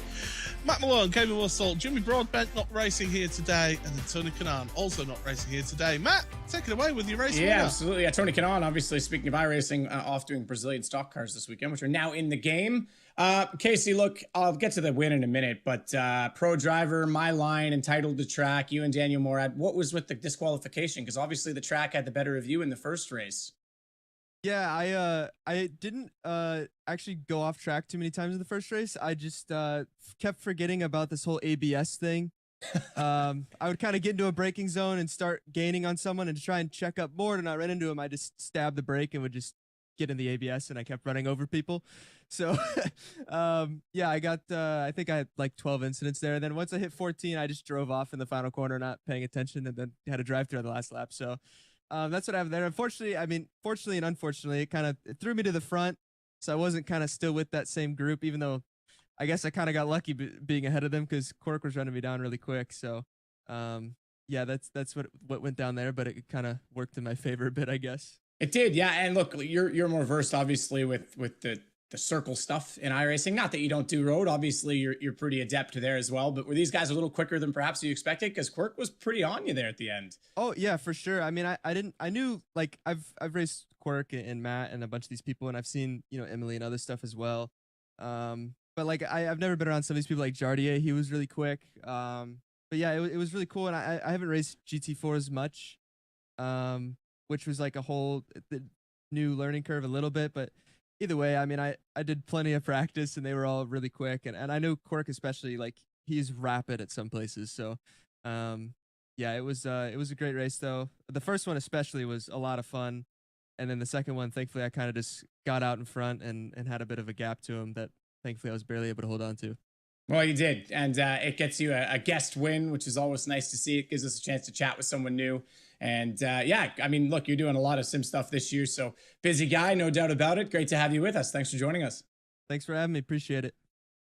Very cool. And obviously the man who was running him down at the end, Casey Kerwin, just barely quicker, or quick enough, I should say, not quicker than Quirk, who was looking, I mean, look, you get those aviators on, just looking chill, not even really trying, and still got second. Yeah, you know, it was great. You know, I got to say that first race was probably the best race I've had in a long time. It was fantastic. Everybody was sending it on each other, and there was just some respectful driving, giving each other just enough room to stay on the track just a little bit. So it was great. Do you think that's the GT4, you know, a little ABS, but also less aero, less power? You kind of got to commit, because it certainly seems like if you went for a move and it wasn't on, you were a sitting duck. Yeah. I think a lot of the GT4 races that I've done have been like that. They've been really good. Yeah, I think it's a cool card. I think I love that you guys have to change it up too, because it brings certain people out. But yet the racing today, I think this was the closest qualifying grid that I've seen in any of the pros, you know, all-star races that I've done over the 2 seasons. So certainly put some pressure on it. I think there's only like maybe 2 or 3 tenths of a second for like the first 5, 6, maybe 7 in the first race. It was crazy. Yeah. You know, I was watching you driving out there. It was pretty tidy, so I can't call you Slider. Maybe you're Iceman, looking pretty cool right now.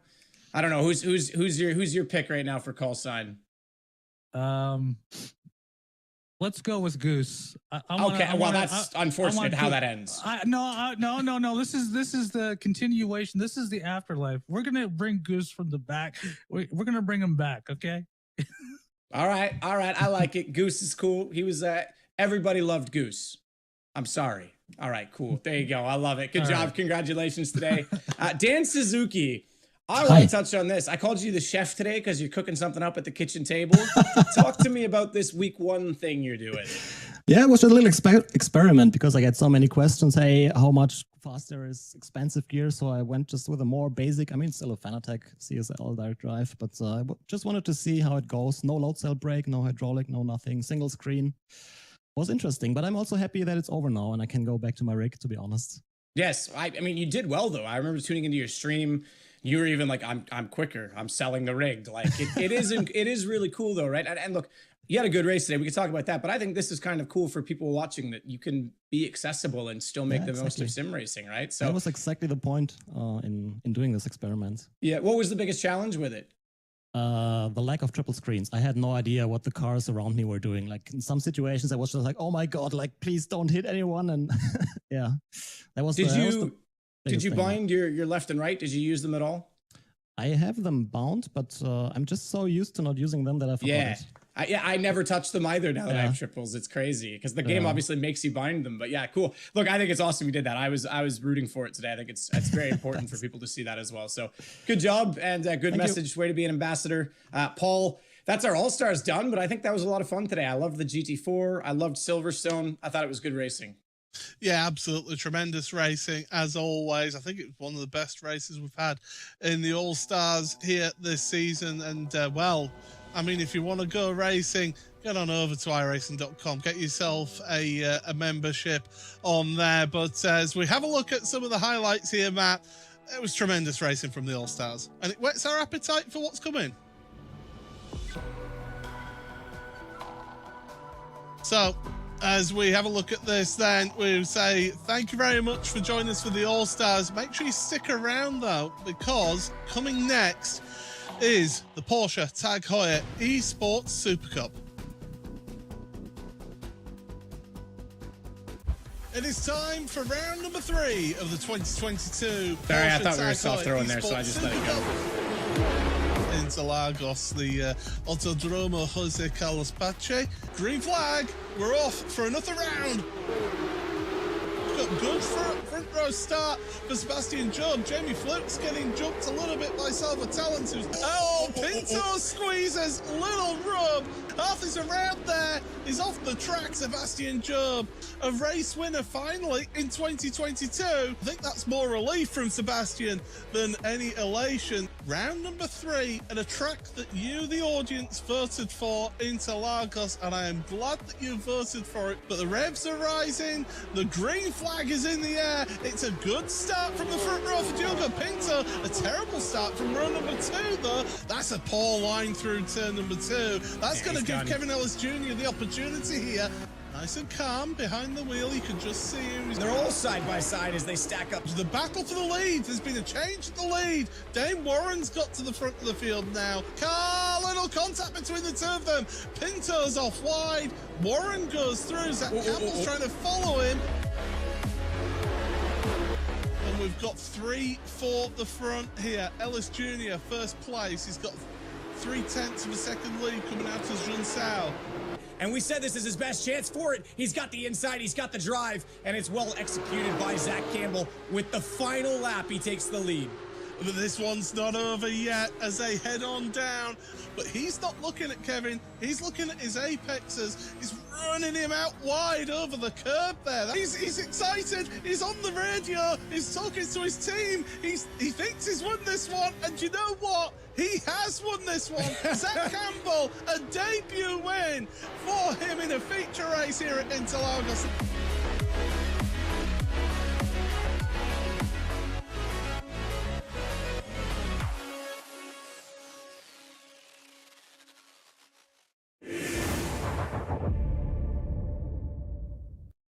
Well, what an exciting race it was last time out at Interlagos. And, well, we are here for round number 4 of this championship at Silverstone, the home of British motorsport. As you can see on this map, it's a really high-speed track that's got a really technical sector part way through it as well. You see on the border of Northamptonshire and Buckinghamshire.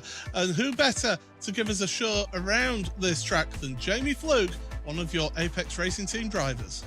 Hi guys, Jimmy Fluke here, driver of the number 49 Apex Racing Team car in the Porsche Tag Heuer Esports Supercup, and today I'm going to take a quick run through the lap of Silverstone for you guys. So to set up a flying lap, nice and easy through the final chicane here, come out nice and wide, and open up the final corner. Get a nice drive onto the front straight. Spot the 100 board on the left hand side, onto the curve, brake, flick the car in, nice and smooth back to the throttle and open out turn 2. Small lift through here, car wants to get a little bit light and then braking just on the 100. Down into second gear, pick up nice apex here, and same for turn 4. Nice and tight, really important to pick up the inside curves here to allow us to get the best drive off the corner. Kink turn 5, not an issue in these cars. And then onto the Wellington straight. Looking over to the right hand side, spot the 100 meter board, braking on it, trail braking all the way in, keep it nice and tight, pick up the throttle on the way through, quick straight, and then down into second gear. Trail braking all the way in, short shift in the third, you can leave it in third the entire way through if you want. The car wants to get light on the way out, just make sure you don't run into the gravel there on the outside. Coming now towards Cox, the pole turn 1.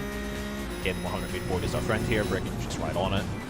Down into fourth gear, a little bit of inside curve, and the car again wants to get light on the way out. And then coming into the very challenging Lacus Beckus Chapel section. So Use the curb to get the car turned in. Down to 4th. And then we start to build a bit of understeer here, so we'll need to grab 3rd. Smooth onto the throttle, and then just watch the track limits here on exit. Coming down the hangar straight. This will be the primary place where overtakes can happen, or at least start. So just after the 150 board, nice and strong onto brakes initially, and then quickly bleeding off the brake, trail in, nice early apex, and use the curb to rotate the car. A little bit of slide on the way out, and then coming into the club and Vale section, braking just before the 100. 2nd gear, car can run a little bit deep there. Smooth onto the throttle, up into 3rd gear. And then small lift for the final corner, over the line, and that's a lap of Silverstone in the 992 Cup car. Well, thank you very much to Jamie Fluke for giving us that little bit of an insight into how to do a fast lap around Silverstone. Well, we're going to be just a few moments away from the 4th round of the Porsche Tag Heuer Esports Super Cup. So to get you into the mood of it, why not have a look at our drivers?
$200,000 on the line.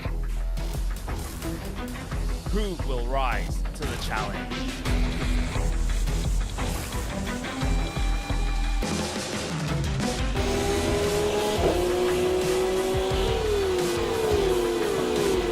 This is racing for immortality. This is esports personified. This is the Porsche Tag Heuer Esports Supercup.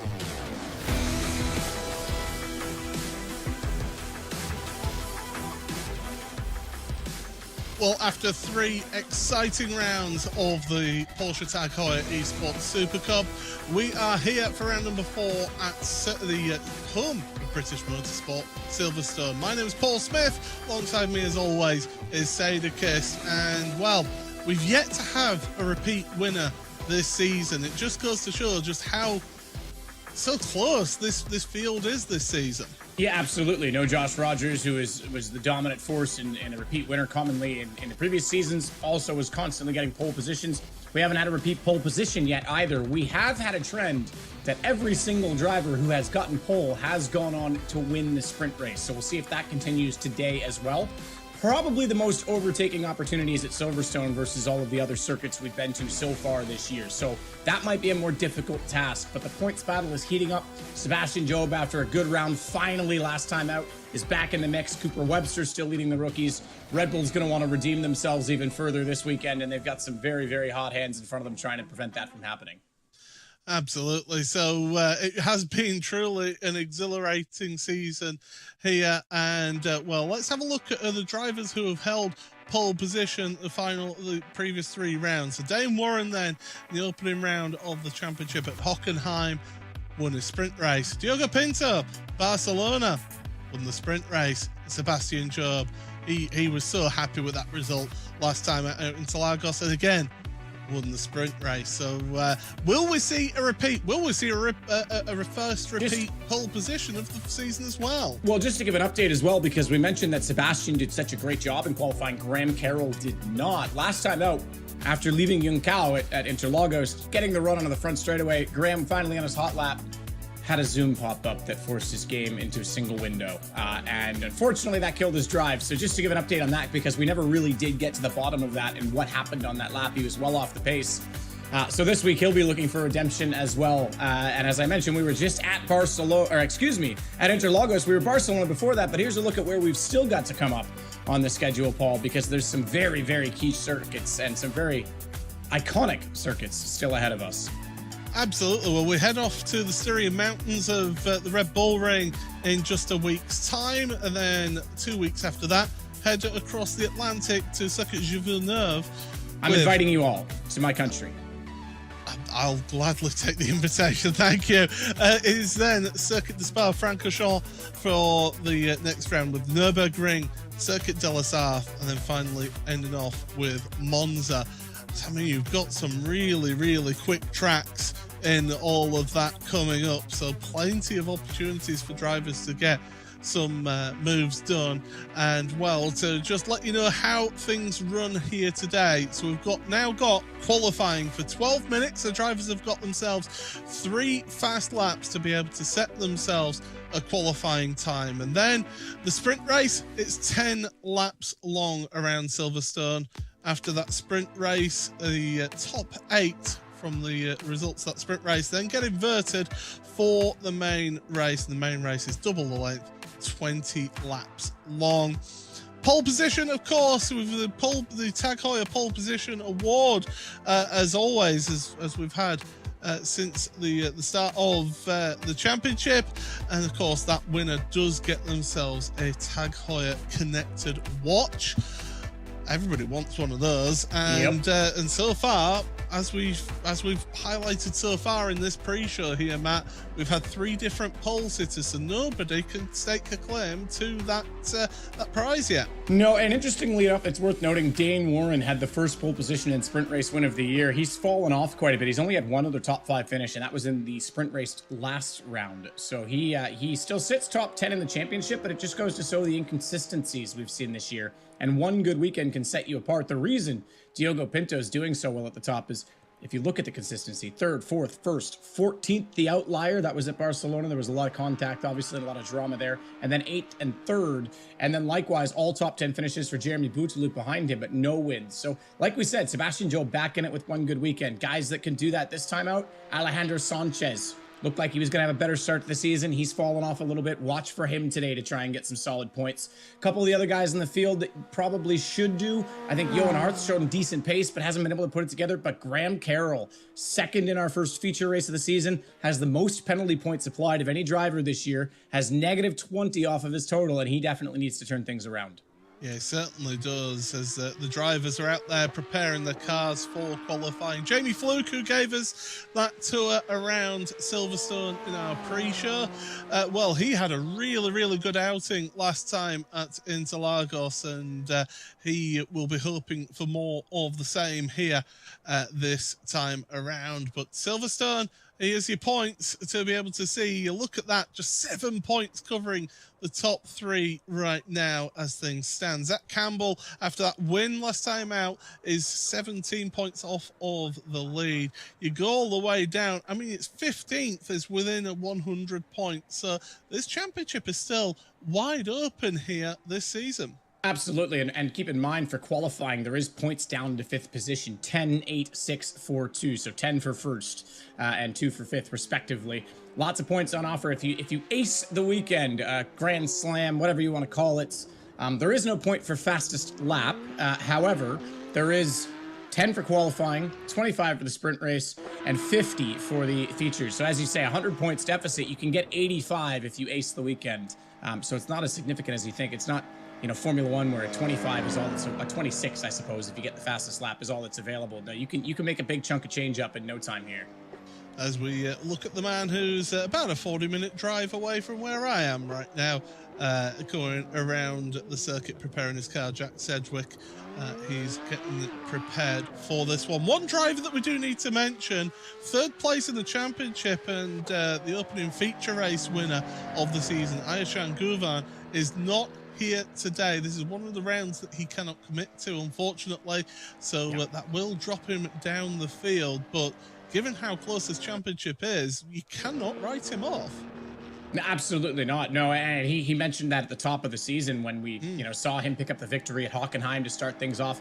He's obviously now a full-fledged Porsche factory driver. Previously was a junior last year when he was in this series, and he's running the ADAC GT Masters this season, and I believe they're at Nürburgring this weekend, if I'm not mistaken. I saw him post a photo from Schwedenkreuz on his Instagram, so he was out walking or sightseeing of the old Nordschleife circuit. So yeah, he's definitely, obviously, as much as he would love to be here, and this is an important championship for him, no doubt about it, Porsche takes sim very, very seriously, even within their pro driver ranks, not just as its own entity. The real life commitments for him are the obligation. So yeah, not with us, but there you go. There's another driver everyone can make up some gains from. Well, Jeremy Bouteloup, he has had a real resurgence in this car, hasn't he, this season? He announces that he's retiring from the full-time pro driving. He's still going to carry on sim racing, but he's retiring from full-time pro sim racing at the end of this season. And it's been a real boon for him, hasn't it? This opening of the championship, 3 rounds in, and he's only just behind your championship leader. Absolutely. Yeah, maybe he reconsiders that decision. Hang on, I'm not as slow as I thought. I'm back. Please sign me again. No, look, you're right. He has other stuff he wants to do, and is very involved in sim racing in more ways than just this series, but also has some real life stuff. Now, just to remind you all, as we look at Quinton Violette coming down the front stretch and in toward the Abbey corner, the Hamilton straightaway, as I should call it, rightfully so now. The white banner, white wing, indicates that he is one of the rookies in the field. Quite a few rookies this year. There's also a lower part of the number plate, but those a little bit harder to spot. But he was one that I thought was going to be our rookie to watch at the start of the season, Paul. He had an excellent first outing, 5th place in the sprint race at Hockenheim. And yeah, there you go. You can see the regular drivers with the black wing and the black window banner. 5th place at the sprint race in Hockenheim, but then 30th due to contact, and he just never really recovered. Only one other top 10 to speak of. He's down in 4th in the rookie standings. Yeah, he certainly is at the moment. By the way, you're not missing anything here yet. None of the drivers have set themselves a lap here. They're just getting the cars, the tires, and the pressures in those tires up to the correct working range for them to really attack. And it really does put a little bit of pressure on these drivers because they're giving themselves just one lap to set their fast lap here. So really, it puts a lot of pressure on the shoulders of these drivers, but they're expected to deliver at the top of esports. Any top esports competitor, you've got a certain expectation, haven't you? Absolutely. Yeah, no question about it. You are in these positions, whether you qualified as an independent, as we saw last year. Matti Kaitasaya actually did, and then was signed to a team afterwards. A lot of these guys are in stables. Porsche 24 Team Redline, for example, as we see on board right now. Jeff Giassi doing a lap of Silverstone. These guys are doing PESC. They're doing multiple series. They're doing endurance races. They are set up and put in a position to succeed and supported by these organizations now and these teams. And yeah, absolutely, it's your job. It's you have to show up. No question about it. As we expect, we're going to start our flying laps as the time ticks away now in the qualifying session. So Alessandro Bico going to be our one to start us off, one of the rookies in the field. Yep, so into Abbey he goes, and he is pushing. This is his flying lap now, looking on board from his viewpoint here through Village. Get the car over to the middle of the track, tight left-hander at the loop. Second gear, you can see it there on his dashboard. Through, flat out through Aintree. Make sure you stay within the track limits. And everybody by now knows my thoughts on track limits, but he heads down the Wellington Straight. Bobby Zelensky, well, he is somebody who is back in the series this season. He's on his flying lap, so expect to see the timing tower in about a minute's time start getting a flurry of activity here. Yeah, absolutely. Good to see Bobby Zelensky back in this series, as you say, one of 3 Americans that we've got this year. If my math checks out, I know I completely forgot Mitchell DeYoung in the stats last week. Obviously, he's not racing this year, but he was an American race winner. Zach Campbell, the most recent in that category. Bobby Zelensky, and then of course you have also with us in this series. I'm just getting told Berryman's gone purple in sector 1, but Brian Lockwood, the other of the Americans. So here's Peter Merriman, as we're going to jump over to him, as he's looked very sharp so far to start off this lap for Apex Racing. Well, he's been racing along with Sebastian Job, Kevin Ellis Jr., Graham Carroll. He has been racing in the Porsche Esports Carrera Cup Great Britain. Their opening round of the championship was right here at this very venue. So Peter, he knows his way around this track with this car, and here's another one, as I say, Sebastian Job. So these drivers, you would imagine that they will have raced here more than some other tracks, especially with them being British drivers as they were coming through the series. And well, Alessandro Bico, that is the target that we are getting set now. Maximilian Benneker across the line, he goes fastest here in qualifying. I said we're going to get a flurry of activity at the front of your field. Zach Campbell, second place, forget that, because Diogo Pinto goes there. The times are coming in thick and fast. Josh Thompson, 6th place. That's a really good lap time for the Manxman. Here's Pete Berryman, though. He was fastest through the first sector. Can he finish off this lap and get pole position? The answer is no. 10th place. Yeah, he lost some time. I mean, it's such a fine margin, isn't it? Just 2/10, but that's a mile in a single make series. As we see Sebastian Job heading out and crossing the line as well. I'm not sure if that's going to put him up. Did he get an X on that? I didn't see a lot. Oh, he goes pole. I was going to say, I didn't see his name jump up the board anywhere. It was just slow to hit the timing tower, but he's 0.024 ahead of Benneker. You said we haven't had a repeat pole position man yet this year. Well, we might be on for one now, Paul. Well, time is running out, and there's only a couple of drivers out there on track still. Sam Keiter is another one of those drivers looking to finish off his lap right now.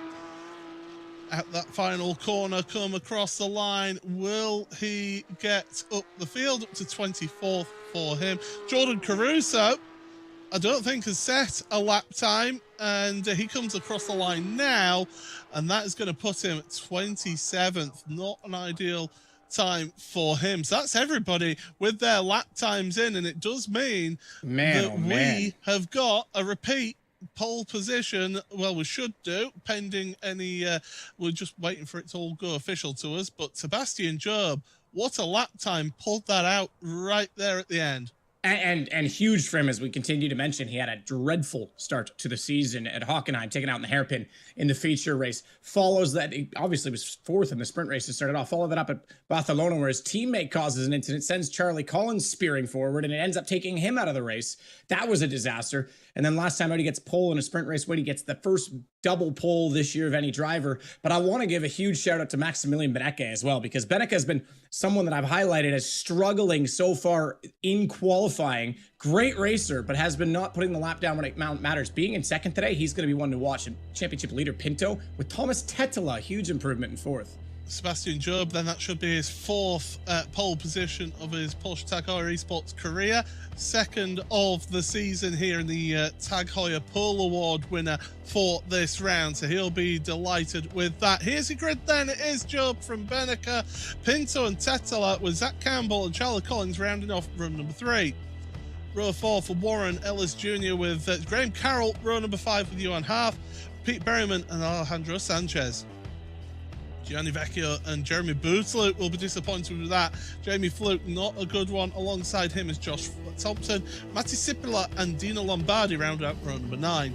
Row 10 for Marina Sarika and Jeff Giassi. Bika and Talons share row number 11. And row 12 for David Williams and Sam Kiter.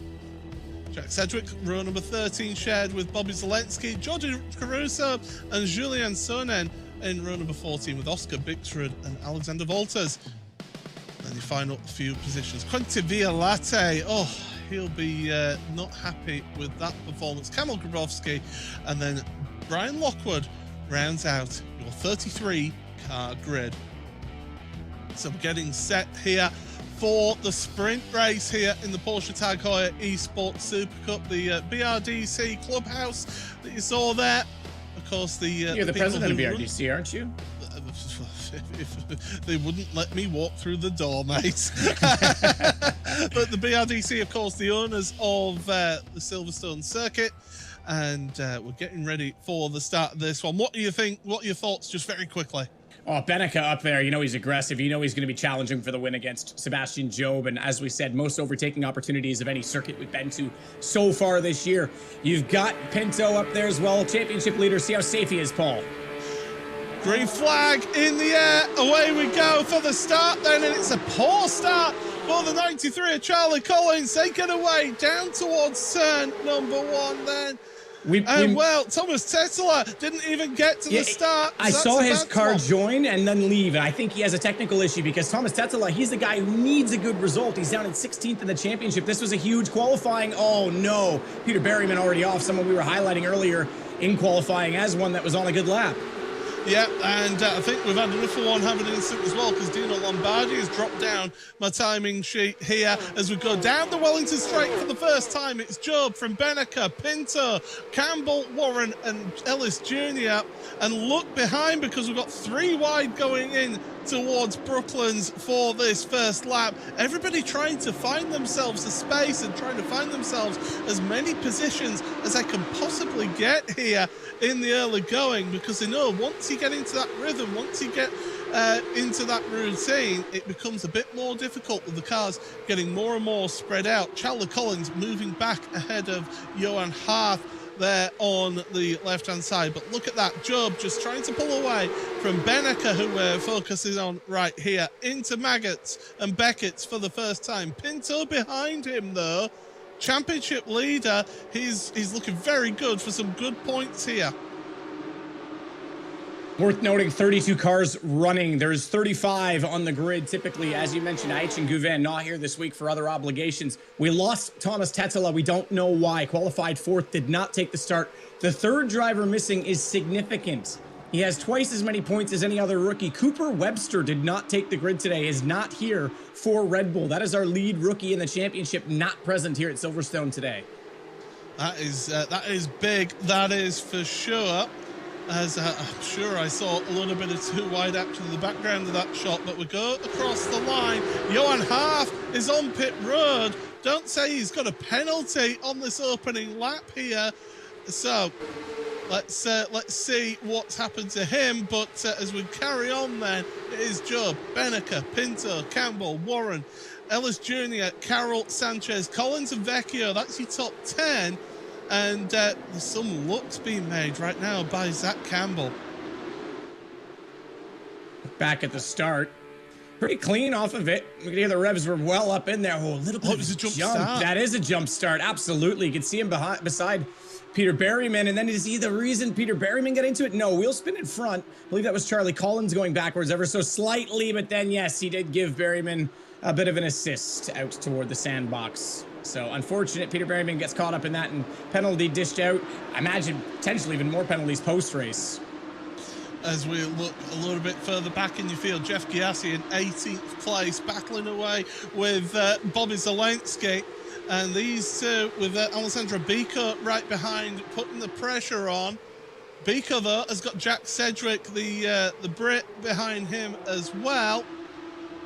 In towards Copse once again, and these drivers are all competing here. They're all trying to get the points because remember, in the sprint race, down to 20th is where you score points. So Bico has currently got that last points paying position. Jack Sedgwick and everyone behind him wants it. Absolutely does. Yeah, not only the final points paying position, but it's just going to position so much better for the second race. Remember, we do have a reverse grid in the Porsche Esports Tag Heuer Super Cup as well, and it is the top 8. This is the position we are looking at. Alejandro Sanchez, lap 2 of 7. It's a pretty short little sprint race when you consider the pace and the intensity of these guys. He's going to want to get by as quickly as possible, and Sanchez currently holding that over Collins, who went backwards off the start. So you'd expect that Collins has the pace, but can Sanchez hold him off? To go across the line once again. Start of the third lap here then. Sanchez, he wants to hang on to that. Of course, he has won races previously in this series, so he knows what it takes to get a result here. And Sanchez working his way through then for the SDK Gaming outfit. Won his first ever race on British soil, but look at that side by side, and there was a little bit of rub as well from them as we cut to Sebastian Job. And in fact, you can see on your timing tower on the left-hand side of your screen, Collins did make it past Sanchez, and I think there was a little bit of rubbing going on. Through Luffield we go once again. So Sebastian Job, he is currently your race leader here in the sprint race. Sprint race winner last time out. He's got pole position these previous 2 rounds in towards Copse Corner once again. But Max Beneker, it's been far too long since we've seen a race win from Max. And we've got to go back to 2020 to see his last one. Well, and I'll go back to the sentiment I've echoed several times. His qualifying has been his demise, and that goes to other series we've seen him in lately as well. He has lost that one lap magic, but today pulls out a beautiful lap, misses out on pole by 5 1,000ths of a second, and yeah, or 5 100ths, I should say, excuse me. But this is exactly what he's been missing. We know he's so good at race pace. We know he's so good at putting pressure on other drivers, and now he's absolutely in this with a shout. Dame Warren, 5th place that we're focusing on here, though. He was our opening sprint race winner in this season. Locks up the brake into the Vale, and that's going to allow Kevin Ellis Jr. a little look. And, well, Graham Carroll says, oh, I want a piece of the action now. Through he goes. He forces Ellis Jr. wide. A little bit of a wiggle. And Ellis Jr., I think, is going to go backwards here because Sanchez now down the inside. He's lost out a couple of positions through that. I had to check in with the Red Bull stable and get some information on Cooper Webster. He was actually unable to make it back in time. He races S5000 in Australia, which is essentially the Australian IndyCar. It's their fastest open wheel circuit that they have. He's 2nd in points right now in that championship as well. Cooper Webster was 3rd this week in qualifying, but couldn't quite make it back in time for Pesk. So real life duties, just like IH and Gouvain, getting in the way of his opportunity of being here today. But as we said, he's got a massive opportunity and a massive lead in that rookie standings table. So it may not be the end of the world for Cooper, but it does take a bit of preparation away from the Red Bull team into this weekend, as we know that didn't affect Sebastian in qualifying, did it, Paul? It certainly didn't, but here's the instant then. First of all, with the driver Julien Sonnen down at, that was down at Luffield. Now here is Kevin Ellis Jr. trying to hang on to that position. Graham Carroll comes along inside. They seem to get a little bit stuck together there, and Charlie Collins says thank you, and Xavier Sanchez also gets by as well. And that means that Sanchez now is back into that inverted grid pole position place right now. Absolutely, yeah, no question. This is looking pretty decent in terms of that position for Sanchez. Collins up to Ellis Jr. I mean, there's so many names this year. There's so many opportunities for anyone to be a champion in this series. I think this is going to be the closest fight we're going to have throughout the course of a season. Need to watch those track limits. A little bit of the AstroTurf allowed on the exit from Stowe as they'll head into Vale for what is now the fourth time, I should say. Math is hard. Okay, there's 7 laps, 4 to go, Paul. I'll figure it out eventually. But yeah, still Sebastian Job at the front. No need to make anything too exuberant, too early for Max. He's still there, 1/10 back. Perfect position to attack when the time comes. Max Benneker, of course, who won the Porsche Esports Carrera Cup Deutschland last year. So he knows what it's like to win a championship and be involved in really high-intensity battles out there in this series. And, well, Max, he really is. He knows what it takes to compete at the top level. He now has that championship winning experience in a Porsche from last year. Didn't have the best of starts to this season, but now he can smell an opportunity to try and get a win here. Absolutely, you can. Yeah, and again, another driver that's currently sitting 9th in the championship. Had a very good Spanish round at Circuit de Catalunya, but otherwise, is again, just like Nenny, has had some off weekends. I really think anyone can string some consistency together in this championship, and they're going to be in it. They're going to be in it for an incredible result. As we look at last rounds, I should say, feature race winner, Zach Campbell. We mentioned as well the high temps at Brazil certainly favored him because he's very smooth, and you can see it here through Beckett's, and then now into Chapel. We heard at the start from Jamie Fluke at how the car develops the understeer. You get in there, the aero doesn't quite suck you to the ground like it does in a Formula car or even the GT3 cars, and you want to carry that speed. Well, you need to pluck third gear. You need to let the diff bring the front end back down, and he's just sitting and biding his time. But now we're seeing Max Benneker do exactly what we would have expected sooner or later in this race as he gives a challenge to Sebastian Job. The rivalry is heating up at the front of your field here. Sebastian Job, Max Benneker, and Diogo Pinto has just sat there patiently along with Zach Campbell. They're just waiting for any chinks in the armor here, and they'll be trying to work their way past and take an opportunity. And when those opportunities arise, you've got to take them here in this series. Right now, Job hanging on for the time being ahead of Benneker, but Benneker's showing his intent here. He's showing that he wants to try and make some moves, and Job, he just wants to try and get 2 sprint wins in a row to really sort of recharge and re-energize his championship contention. Down the Wellington Straight, trying to break that slipstream, but Max Benneker follows him everywhere he goes here, almost like an Alsatian, just following you everywhere you go there. And well, race for the lead then on that top screen, and look on the below there, 13th place we're looking at right now. It's Marina Sirica who's in the 13th place, but Josh Thompson, Sam Kiter, Matti Sippala, Salva Talons, and a whole queue of cars are behind, trying to race with him for that 13th place. It's crazy just how close this is all the way down. Jeff Piassi, a very quick driver in his own right, 18th position right now, but still just 7 seconds back of the lead. These guys are basically one solid snake right now, a game of Slither, just waiting for someone to make a mistake so they can gobble them up at this point. And that's exactly what Beneka's going to have to do now with Sebastian Job as he's fallen back in line at the front of the queue. Diogo Pinto not wanting to trip over his teammate, knowing he's got a championship lead that's actually quite good over these two, and without Gouvin here, with Bootslu a little further down the order in 11th right now, he's in a good point scoring position, so he's not going to be necessarily as desperate or keen to make a move. But Zach Campbell continuing to climb up that chart in 4th position might be. So there could still be some changes toward the end of this race as we're about to cross the line for the final time, or heading on to the final lap, I should say. Yep, here we go then. Start of this final lap. Sebastian Job going offline out of corner in towards Abbey. 5th gear, right-hander. Through the left here at Farm and then onto the brakes for Village. This is one of your overtaking opportunities, but none forthcoming so far. In towards the loop as well. We're looking back because there's also that queue of cars behind Graham Carroll. You've got Charlie Collins in 7th place, and then Alejandro Sanchez, who's in that inverted grid pole position place right now in 8th, but he's got Kevin Ellis Jr. not that far behind, and Gianni Vecchio, who's looking on Ellis Jr. as well. So we have got some intriguing little queues of cars out there on this final lap, but Sebastian Job so far at the frontier field, holding on for the time being.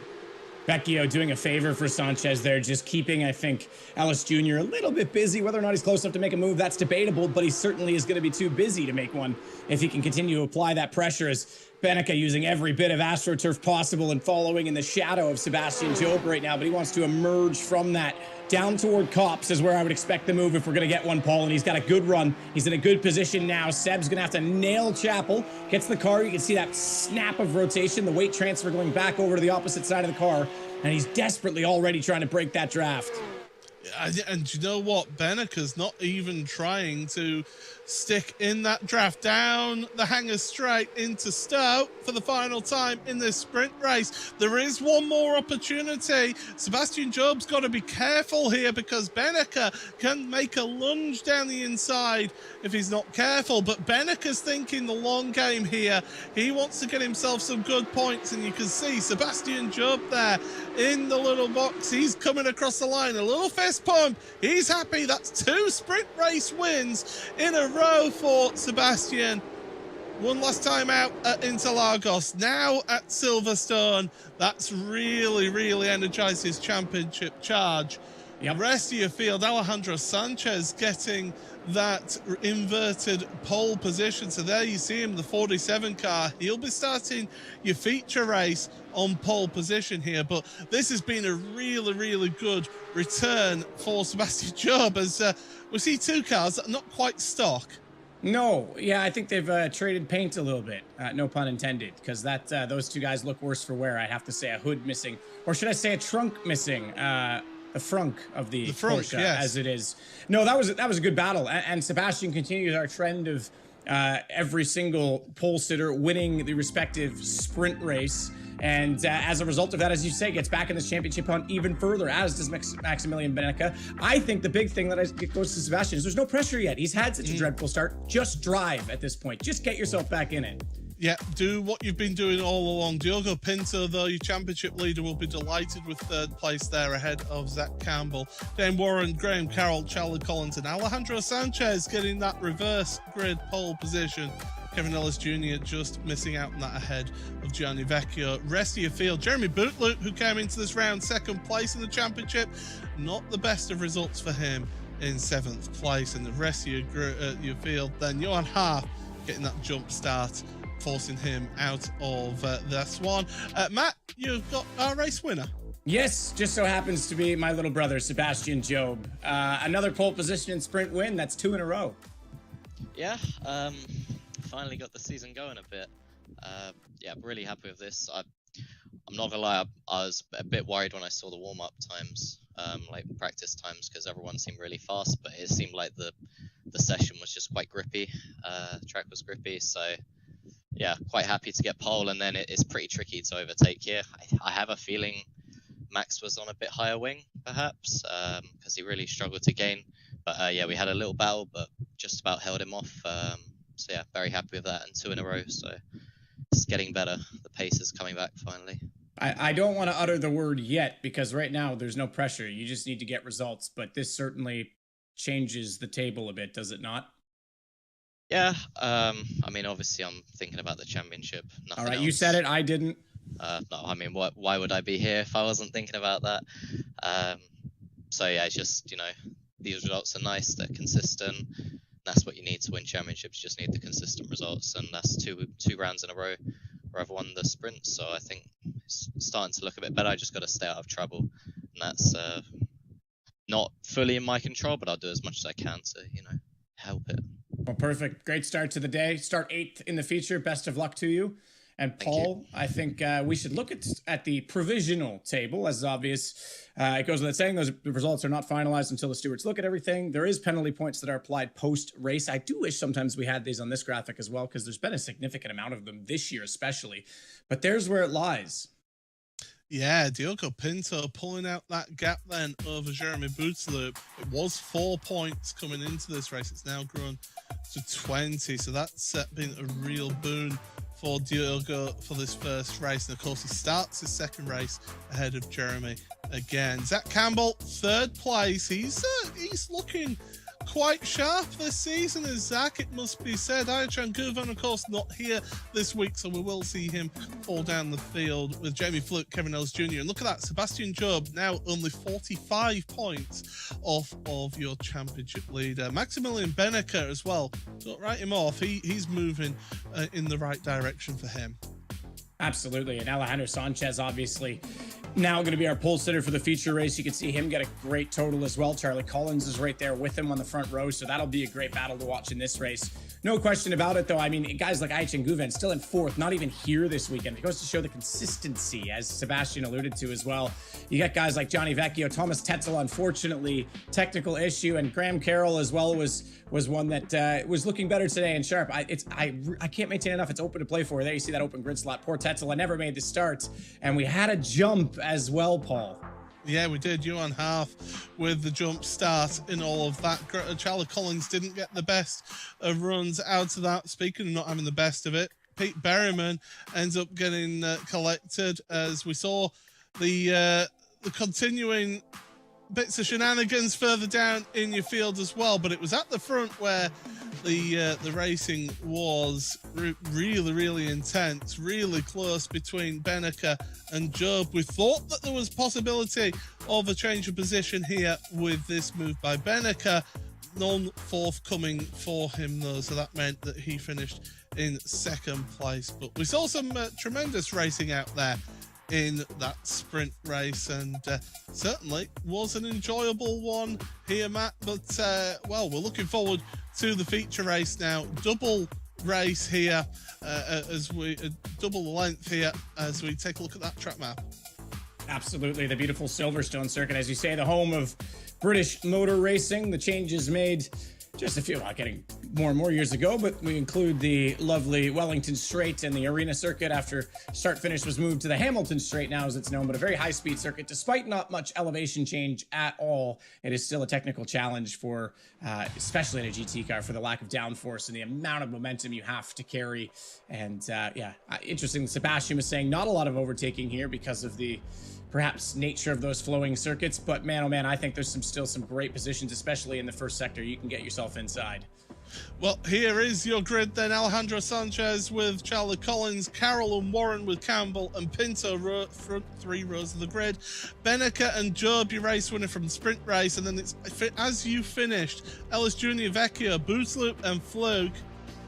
Then it's Sarika, Thompson, Keita, Sipila, Talons and Giassi on row number 9. Row 10, Zelensky and Beaker with Jack Sedgwick, Oscar Bixrud, Jordan Caruso and Kamil Grabowski.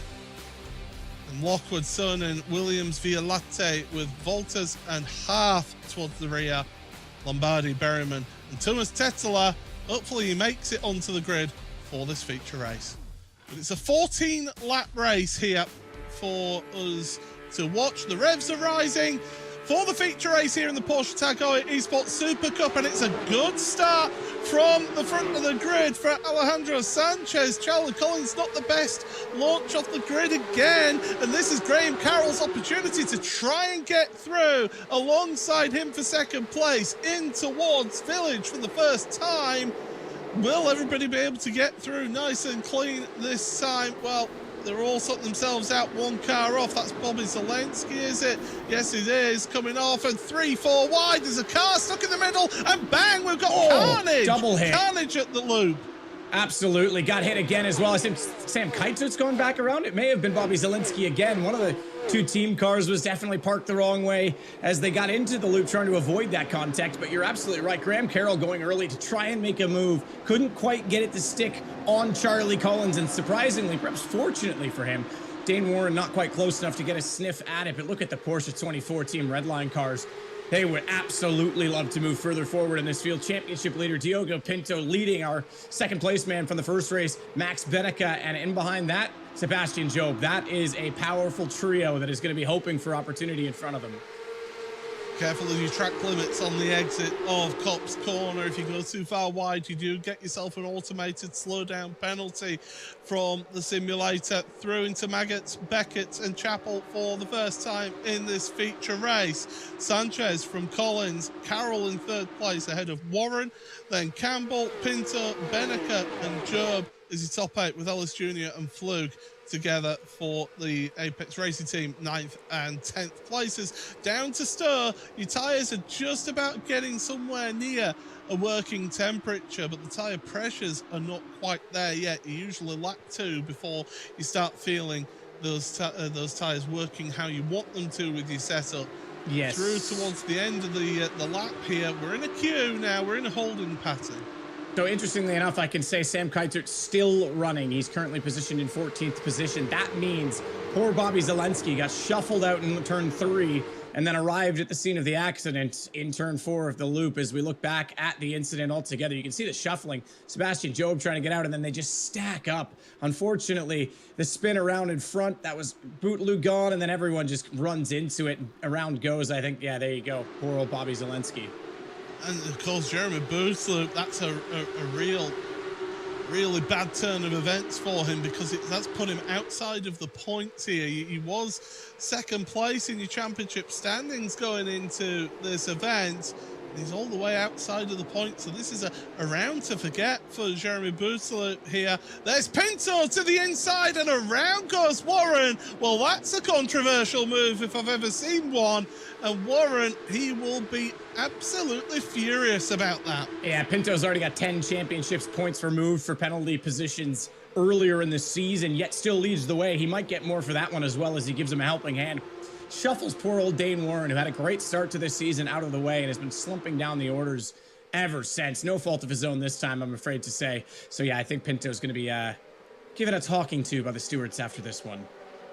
Well, it does mean for the time being that he is in 5th place ahead of his teammate there of Max Beneca. Of course, no team's championship here, but the teams, they do help their teammates out there wherever they can. But Beneca, he'll be wanting a good result out of this one as well. And Sebastian Job, well, he's benefited from that incident as well. He's moved up to 7th place in all of that. Well, one of the other drivers unfortunately caught up in that first lap incident, Jeff Giassi, who's had an interesting season, definitely shown pace at times, but unfortunately today didn't go your way. Talk us through your perspective. Yeah, it was a really good start at first place, and I could get a few positions, and then a pileup happened, and I was right behind an MSI car, and cars avoiding left and right, and just the car, I was too close, and he avoided the crash, and I was too close to his bumper to be able to react. So it's a shame. It's 2 red line cars involved in this pileup, but let's see what we have for the race next week.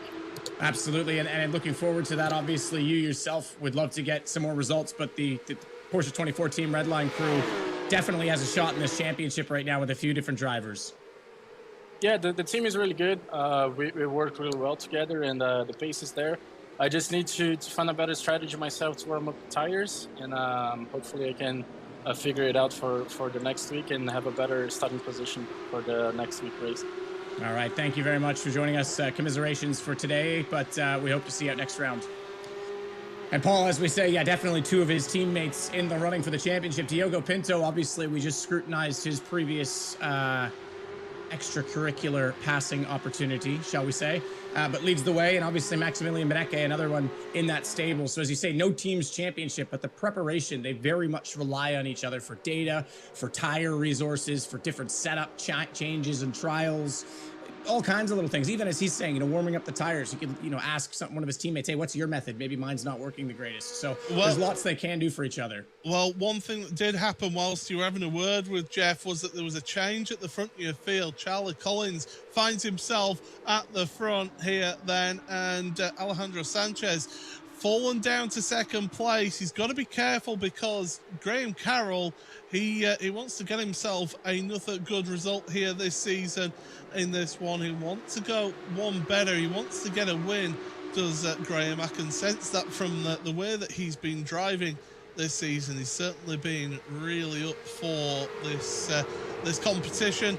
Down towards Abbey once again. But look at that fastest lap. Maximilian Beneke, he has got some pace out there still. We're on lap 4 of this round number 4 of the Porsche Tag Heuer Esports Super Cup. And look at that down the inside. Zach Campbell. There was a door opened then by Graham Carroll. And Zach Campbell, you don't need to ask him twice. The American is going for the move.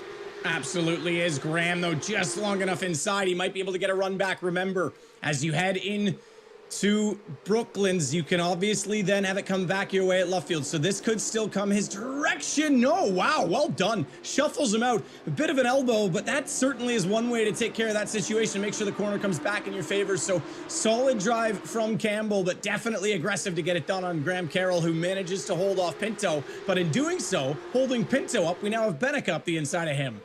Yeah, we do. In towards Cop's corner. Beneke just bleeds off the throttle a little bit and drops in behind his teammate. And, well, that is some interesting racing at the front, but somebody who hasn't had an interesting race, Matt, take it away with Jordan. Yeah, Jordan Caruso, a well-known last name within racing for obvious reasons in Australia, but you known for the wrong reasons today. Jordan, talk us through what happened in that opening incident. Yeah, I mean, well, in the feature, I jumped the start. I mean, yeah, it doesn't really get much worse than that. No points today, but just got to keep the head up and hopefully next week will be better. Yeah, absolutely. And obviously the incident's not really much you could do arriving on the scene. It was kind of everyone funneling around the spun car. Was there any chance, perhaps, in retrospect, that you could have found a different hole, or was it pretty much nothing you could do? Was I involved in the incident in the feature? Oh, I thought you were not. Were you not caught up at the loop as well? I thought you were one of the cars involved in the DNF. So just the jump start, that's what's put you that far down. Okay, my apologies. Yeah, exactly. So, yeah, well, either way, that's unfortunate. We had 2 jump starts today then. Looking forward in your season, does it make a difference, you being in Australia and preparation and sort of having to be online with teammates in different parts of the world and obviously having races at different times of the day? It does make it tough, especially, yeah, like if I did want to practice with teammates, or from other countries, so trying to sort out a time zone does make it difficult. And waking up in the morning, like we got to get up at 4:30 if you want to do sort of a little bit of practice before qualifying. So that does make it tough trying to get your sleep schedule right. But yeah, it's sort of no excuse. I think it's definitely still possible. Dane's doing it really well, so yeah, just got to get on top of it. Yeah, and it's certainly been not a problem, although Josh Rogers was in Germany, but not a problem in this series for Australians throughout the course of this series. So very well done to Dane Warren. Unfortunately for Jordan, not quite his day today, Paul. Jump starts, yeah, we saw 2 of those today. Yeah, we certainly did. Now, what we are seeing at the front of your field is Charlie Collins and Sanchez, Alejandro Sanchez, are just pulling away a little bit from this train of cars for 3rd place. Zach Campbell leading that ahead of Graham Carroll, Diogo Pinto, Max Beneke, Sebastian Job, Kevin Ellis Jr., Jamie Fluke. There's Marina Sarica there as well, Matty Sipler and Josh Thompson to round out that whole queue of traffic that's behind your 3rd place competition. But interesting for me, Charlie Collins never won a race in this series. His best result was a second place at Hockenheim in the sprint race here this season. I think he's due a win, is Charlie, especially how his performances went last season. Maybe not so much in the early going this season. Yeah, absolutely the case. Charlie Collins was a standout rookie last year, was rear gunner in the championship run for Josh Rogers, as we have a bit of a rookie battle going on here, a rookie sandwich, you could say, as Biko is on the tail end of it, but right in front, Keitzert leading Silva Talons at this point in time. That's the battle, or it's the contest at this point in time for 12th position on track. So, different position for Silva Talons to be in. Again, knowing the rookies, we're now 5 rounds into this championship. We're getting well aware and well sort of adverse to the competition. I know last year some of the veterans were saying racing against the rookies was a little bit more difficult, but there you go. The Sam Keitzert position right now, the white wing versus the black behind, that indicates that he is the rookie. Just quickly, Paul, I want to point out something that's very cool. We touched about not a team's championship, but all of them having team support. Now, Jordan Caruso, being a rookie in this field, is the only Altus Esports driver. Cooper Webster now obviously moved over to Red Bull. So even though he says practice with his teammates, he doesn't have anyone specifically in the series necessarily helping him on track per se, but he still has a team he can rely on. Someone who's a complete privateer at this point in time. Josh Thompson, the only full privateer in this championship, has struggled so far this season. He's way back in 32nd position in the championship. He's running 12th right now, so in a much better position this round. Yeah, he certainly is, and he's got involved in instants, hasn't he, Josh? And not all of his own making, it must be said, but 14th in the sprint race, and so far in 12th place here in this feature race. But speaking of the feature race then, first place, Charlie Collins there on the bottom left. Alejandro Sanchez, currently second place on the bottom right of your screen. You can look and see the concentration that both drivers are having to give this race, because we're reaching almost at the end of the next lap. We'll be halfway through this race. Collins with a little slide. You can see he's a little bit, he knows that he's made a little half mistake there. Sanchez, he's just got to keep the pressure on here and try and force a mistake out of Collins.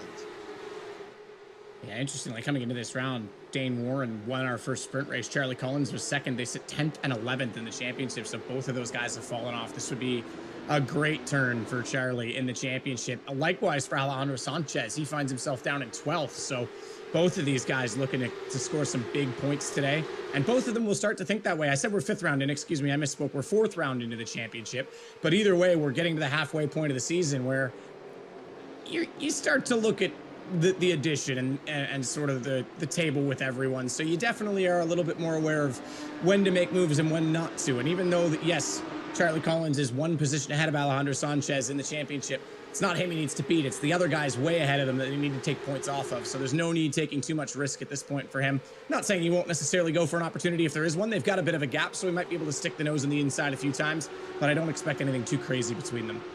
Yeah, I think we're going to see a case of Alejandro Sanchez maybe just staying behind, keeping the pressure on Charlie Collins, trying to either force a mistake out of him or not to fight too hard, because I think of the fact that they've got not the biggest gap. Well, that's so at this point there is a gap. So the point is, yes, he can show the nose if he needs to, but I think at this point you're halfway through the race. You're 7 laps still to go. Don't kill the tires. Both of them should just say, let's run this together. He should just he being Sanchez should just let Collins do his thing, just follow in tow and increase that gap. If they can get it up to about 2 seconds and then there's 3 laps left, watch for a battle. Well, as we head on through then into the Vale once again, we're on board with Maximilian Benneker, the man who was second place in the sprint race. Let's give you some sounds of the race presented by Bose.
with action, and it is picked up here.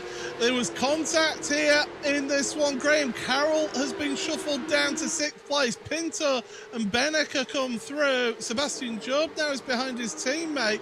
Kevin Ellis Jr. is getting involved in all of this. We said that things were going to start picking up a little bit, and Sebastian Job looking to the inside of Graham Carroll. No move made though. No, Graham's got to be careful with that one. So does Sebastian. They want to make sure if they are going to swap, yeah, it's teammates. Yes, there's no team championship. Graham's looking for a redemption weekend, but he needs to not hold up Sebastian either in this situation or have them trip over each other. He gets shuffled down the order. I didn't see what started it. Brian Lockwood, meanwhile, retired and in the pits. We'll come back to that. I didn't see what started it. I assume out of Chapel, Graham got a slow run, and as they ran down in towards Stowe, things kind of unfolded because I could see them side by side as we were riding on board. Nevertheless, yeah, Sebastian Job now behind his teammate and the two Red Bull Roundhouse teammates as Pinto and Beneka swarmed, and this was the start of it into Vale, but they were side by side before that. Pinto actually did the switchback under braking as Graham Carroll was on the outside based on what I saw at Stowe, so that all started pretty early on, and yeah, a little bit of contact, nothing to write home about, little scrub of the nose, but 2 positions lost for Graham Carroll. And it was that curb strike going through the Vale that Pinto pushed him into Graham Carroll's car. Carroll will feel a little bit aggrieved by all of that. He won't be happy with getting shouldered out of the way there. But now he's got to just get his head down, focus forward. Speaking of focusing forward, Alejandro Sanchez decides now is the time to make a move for the race lead. There's almost door banging between the two of them, and Collins, did he get a slow down penalty by running that far off at Stowe? But that's meant that Alejandro Sanchez is up to the front of your field here. Unbelievable scenes. So yeah, change of lead. And it's exactly the gap I said. It wasn't quite 2 seconds back to Campbell, but everybody else, Pinto, Beneka, based on that Carroll battle, 2.7 seconds back. He would have looked at the delta and gone, right, it's now or never. So he goes, no slowdown, we're being told. So he actually just backed out of it. Collins didn't quite get the run he needed and didn't want to over contest in that situation, perhaps lose a further position to Zach Campbell just behind. And that, yeah, I think Alejandro Sanchez picked the moment. I think he knew that he had a chance. He could take a risk. He could go for the play and still pull it off. And now he's in the lead and a good little gap at 6/10, which I want to point out 2 laps ago, 11 cars in the field that did a 202.0 something, a 202.0x, and 1 to 11 did almost an identical lap time. So right now that gap, even though it's only 0.6, that's significant. Certainly is. There's some tremendous racing going on out here. So let's have a look at what happened then for that move then. Here we are with the replay on the bottom of the screen. And Sanchez getting a good run down the hanger straight to the inside of Stowe. And then the two of them just a little bit of a squeeze. Nothing much in there. Collins, I mean, he would have been well within his right to stay alongside there. Yeah, he did back out of that quite a bit, didn't he? I think it did look more like a slow down penalty. Try and serve that as quick as possible. I'd be surprised if he got one that far, like that. He wasn't that far out. I know there was contact, but that would be 1x territory more than a full slowdown, I would have thought. But I mean, either way, he did back out of it very much so. Perhaps thinking maybe Alejandro was going to try and sell one on him, would overbreak himself. Look at him trying to break the draft. A little bit of gamesmanship between them. That's all well and good. But Job has gotten by Carroll at this point. So he's up to 6th position, and he will continue the pursuit of the 2 red line cars in front. Red Bull versus Red Line. Yes, certainly. So we've got the race for the lead then on the top of your screen there. Alejandro Sanchez ahead of Charlie Collins. I was actually, before this all started getting a bit excited at the front, I was going to point out that Zach Campbell had broken away from that battle for 4th place, and he was closing down the leaders, so he's really got the bit between his teeth. But there's the race for 4th place then at the moment. Pinto and Beneka together, they've been stuck together all race long of those two. Job behind with Carroll, Ellis Jr., Fluke and Sipola rounding out the top 10. Josh Thompson up to 11th place now here. He's doing very well. Again, we mentioned Privateer. He was a Williams Esports driver in the past, so it's not like he's flown the flag alone for long, but certainly this year, as we mentioned, is in that privateer position. Battle at the front, closed down quickly. I mentioned that gap was significant. I thought they could hold off a little more, but the draft doing Collins a favor, pulls him back in, and you're right, Zach Campbell is the fastest of the three currently, continuing to try and chip away at that 1.1 second gap back. He takes another 10th out of it this time across the line. So looking sharp. Again, Zach Campbell, he sat second place most of the time in Brazil until the moment was right. We know he's good with tires. Is he on for something similar here? Well, the track conditions are actually really favorable for the drivers out there. It is a very sort of spring setup for the track temperature for the UK, 26 degrees. I thought you were going to say it's a very British day, and I was going to say, I'm sorry, it's not raining. We do get sunshine, you know. It took you a minute. I was gathering my thoughts before I said something a bit more rude. But yes, it is a very sort of spring day here in the session. 21 degree. In fact, I'd say that's early summer, actually. Is that temperature? 21 degrees air temperature, 26 track temperature. So the tyres, the potential of overheating the tyres won't really be so much of a thing around this venue, but it's these long sweeping corners where you can really, especially the long sweeping right-handers at Abbey, at Copse Corner as well, through Beckett's, you're really putting a lot of force through that front left tyre, aren't you? Absolutely, yeah, and camber becomes an issue with that as well, and there is quite a significant fall off on the tyre model within iRacing when the tyre starts to go sort of below. I think it's a little further below 50%. For these guys, they could probably drive it pretty comfortably to 40. You just, back the braking points up, carry a bit more momentum on it. Don't quite lean on it as hard with your inputs. Be a little slower and more deliberate. But this is, Roman Grosjean just getting the boys together for a photo op. R8G teammates back in about 23rd position right now.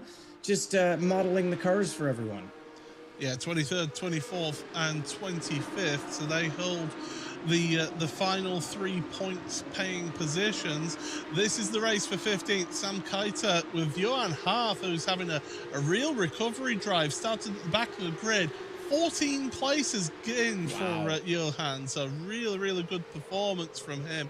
And David Williams, he's up 10 places as well in all of this. And he's behind this race for 15th right now. So they're in the points, they're in points paying positions, they just want as many as they possibly can get here, but a real gain of positions for Johan. He's gained the most positions in this race so far, and here we look at Matti Sippola sitting behind Jamie Fluke and in front of Josh Thompson. Well, the front of the order not changing much. The only one that's lost out in the top 8 is Graham Carroll's gone back 4 positions, still sitting in 7th place, so decent points there.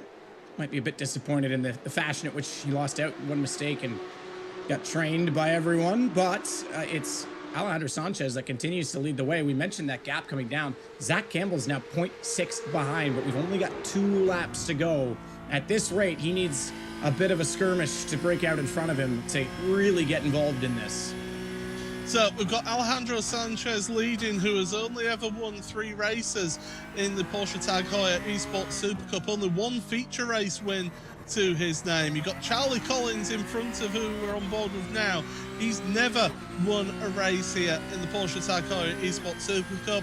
And then Zach Campbell that we're on board with now, your latest race winner in the feature race for him at Interlagos last time out. He would love to make it back-to-back race wins for him in feature races here today, but this lead trio right now, they're not that far ahead of Diogo Pinto. Pinto can see them.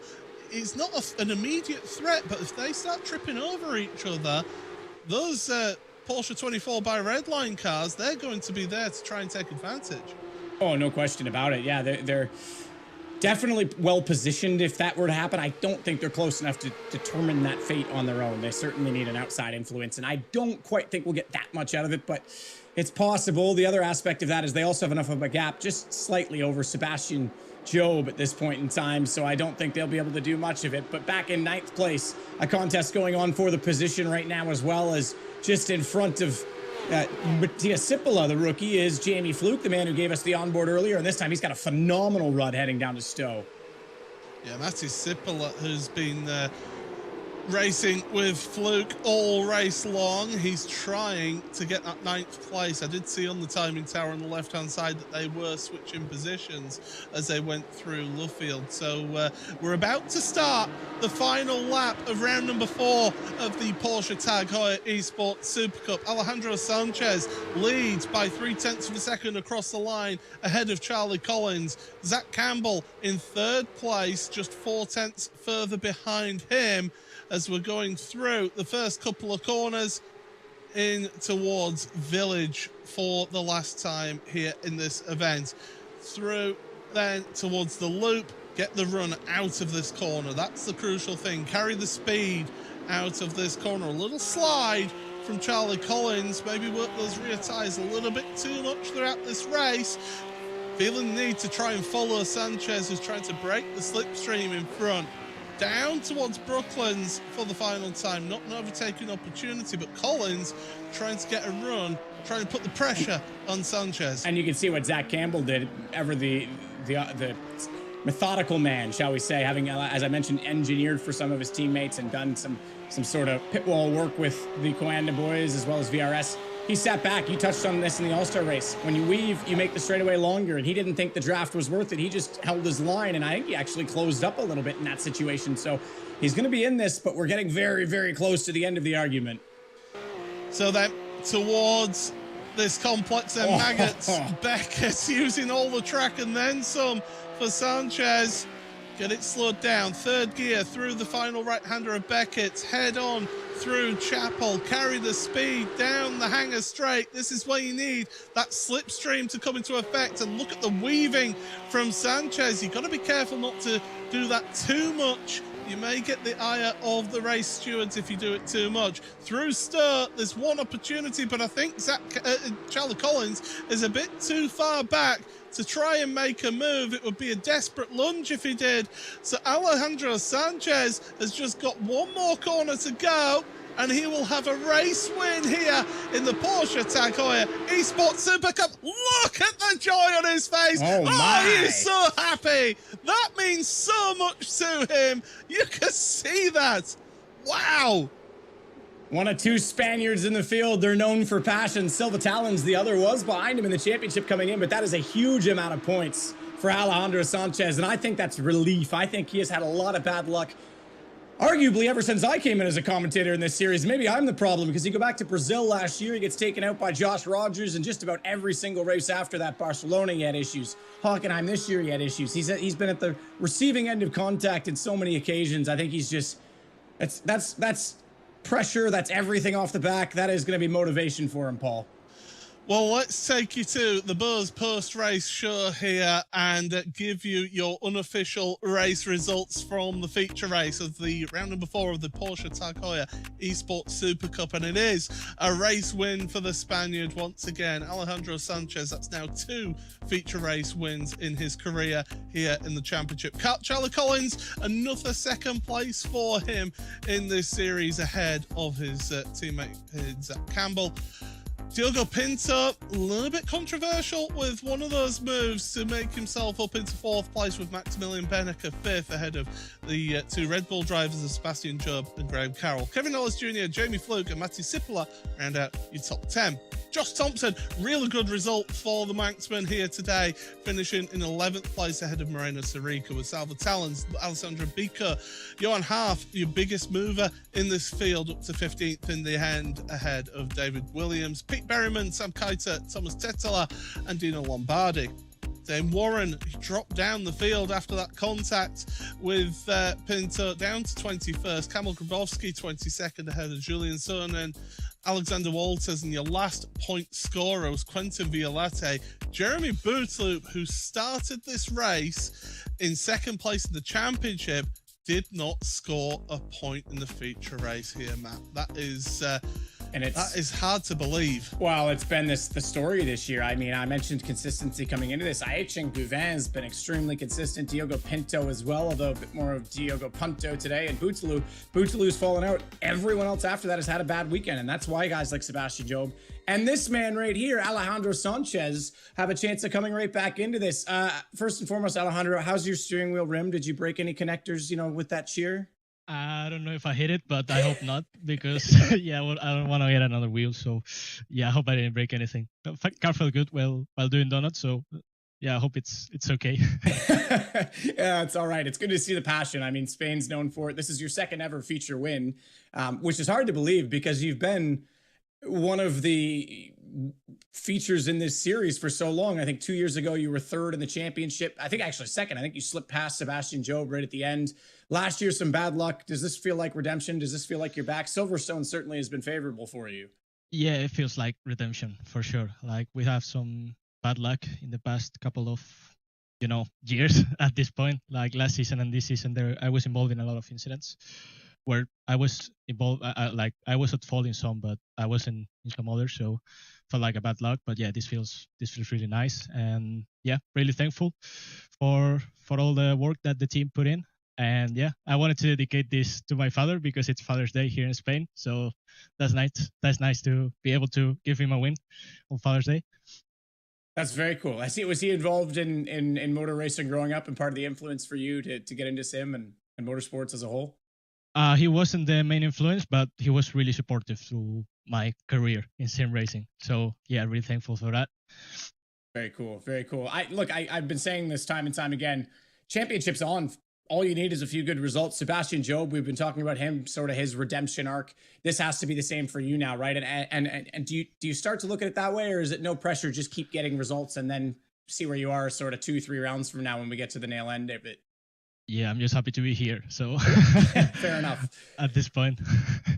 Yeah. Well, yeah, congratulations. Fun, so. Yeah. Well, look, that's exactly, I think, where the point of it is, right? You don't need to necessarily look at every race as do or die. Just work your way back in and enjoy it. And I think today, seeing that celebration, you definitely enjoyed it. So congratulations, Alejandro. Yeah. Thank you very much. Second place, Charlie Cullens led the race for quite a bit of time. Always tougher to lead, I think, in this series, given the spec nature of it. And obviously, you guys had a bit of a breakaway. He was always going to make a move, but this also another great result for you. Last year, you were the standout rookie. This year, I thought maybe you would lead the way for the stable. How have you rated your season, and how important is today in the standings for you? Yeah, it's been a tough season. I can't lie. I feel like haven't had a clean round at all. I mean, it's just been round after round, a lot of crashes, and something I was able to avoid last year. So yeah, it was just wanted to come in today and get a clean result, and manage that. Congrats to Alejandro, well driven. Yeah. Yeah, absolutely. I mean, but you as well, like you say, what's changed in preparation? Obviously, Josh, Mitchell, they're obligated elsewhere. They've moved on to other challenges and other series. And for you, did you feel pressure coming into this year, or is it just simply a practice change up? Obviously, Cohen's got the Esports Hub now. From your perspective, what's been different? It's not clicking, I guess, should I say? Yeah, I mean, I think it's been very different without the guys. They bring a lot of experience to the team and a lot of work and effort, but I still think we're doing well. I think it's been really nice having Zach on board this year. He's really helped a lot with everything, and I think we've all had to kind of step up our game to accommodate for everyone leaving last year. I just think we haven't been getting it right in quali. I think we've had a good speed in quali, just haven't been able to put the laps in. But I mean, good results today, second and third, and lucky for Dane. So yeah. Yeah, absolutely. Well, it's a great amount of points for you, and congratulations on a job well done. Cheers. Thank you. Well, the other man he mentioned, obviously coming over to their team this year, third week in a row that you found yourself on the podium of either a sprint or a feature. And obviously last time out it was the victory. This time it's the third spot, but another great amount of points for you, Zach, who's been a rookie last year and now looking excellent in your second year in the series, I should say. Yeah, I mean, it's gone pretty all right. That race was outside of me just not passing Graham cleanly like I should have. It was a solid race. I mean, it was honestly boring as hell from my point of view. I mean, I just kind of ran there. Sometimes that's the good ones, though, right? Yeah, exactly. You know, I was done with it. I had enough excitement last week. You know, needed to calm down. You know, yeah. I mean, overall, solid day. I mean, that's what we need right now is just kind of solid days. It's one of my worst tracks, so I was pretty happy to come home with just a solid finish. And yeah, a bit of hardware on your worst track isn't too bad. Yeah, I mean, it's not too bad at all.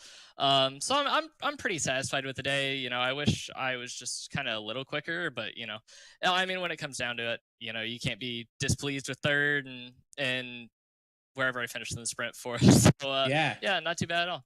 Well, and without Jeremy Boochlew scoring in the feature today, this will be a huge jump for you in the championship. IH and Guven obviously not here this week, as you'd be well aware. So yeah, it's all adding up. So great job again today for you. Yeah, thank you, man. I mean, VRS car is really good. You know, everybody at Coanda and VRS does such an amazing job every week. We, you know, putting in the hours and it's paying off here. I'm happy to see Charlie actually have a good run as well. You know, he didn't get, you know, killed for 1 week, so it's good for him. I know Dane was up there. It's a shame what happened to him. Yeah, no, overall really good day for the team, and can't wait to get to Red Bull Ring in just a week. Yeah, absolutely. Yeah, we've got a pretty tight schedule of 3 races over 4 weeks. So Red Bull up next. That'll be a ton of fun. X's and track limits will be interesting there, no doubt about it. But good job again today, Zach. Yeah, thanks, man. Hopefully we can talk again sometime next week. Yeah, that would be pretty good. 3 for 3. Yeah, Paul, I think this is awesome that we're getting this level of competitiveness. 2 guys as well, Charlie and Zach, that are in their 2nd year in the championship. Last year they were great as rookies. This year they're absolutely stars in their own right. Absolutely, and look at that now. So Pinto keeps that 20-point lead that he had going into this feature race, but look at that now. Zach Campbell, 2nd place, the nearest contender here in the Porsche Tag Heuer Esports Supercup, and 30 points back to Jamie Fluke and Kevin Ellis Jr., both sharing the same points. 1 point behind them is Sebastian Job. Jeremy Boochlew with that disastrous second race dropped him down to 6th place here with Aichan Guvan, as he said, not racing here today. Max Bernecker now just 76 points off of the championship lead. Alejandro Sanchez, that's done him a world of good, now just 85 points behind, and Charlie Collins 88 points. That's your top 10 covered by 88 points. Incredible. And look where we're going to next. The Red Bull Ring, just 1 week's time here, so there's very little preparation time for the drivers in this series. Very little, absolutely. Great circuits, a bit more elevation than here. Not as many corners, but some great braking points. You've got compressions, you've got uphill braking points. You've got lots of advantages within the circuit characteristics to drive the car aggressively. I did say X's will be important. I know Nim Cross and I had a nice little debate about this circuit and 1X's, but it will be a factor, no question about it.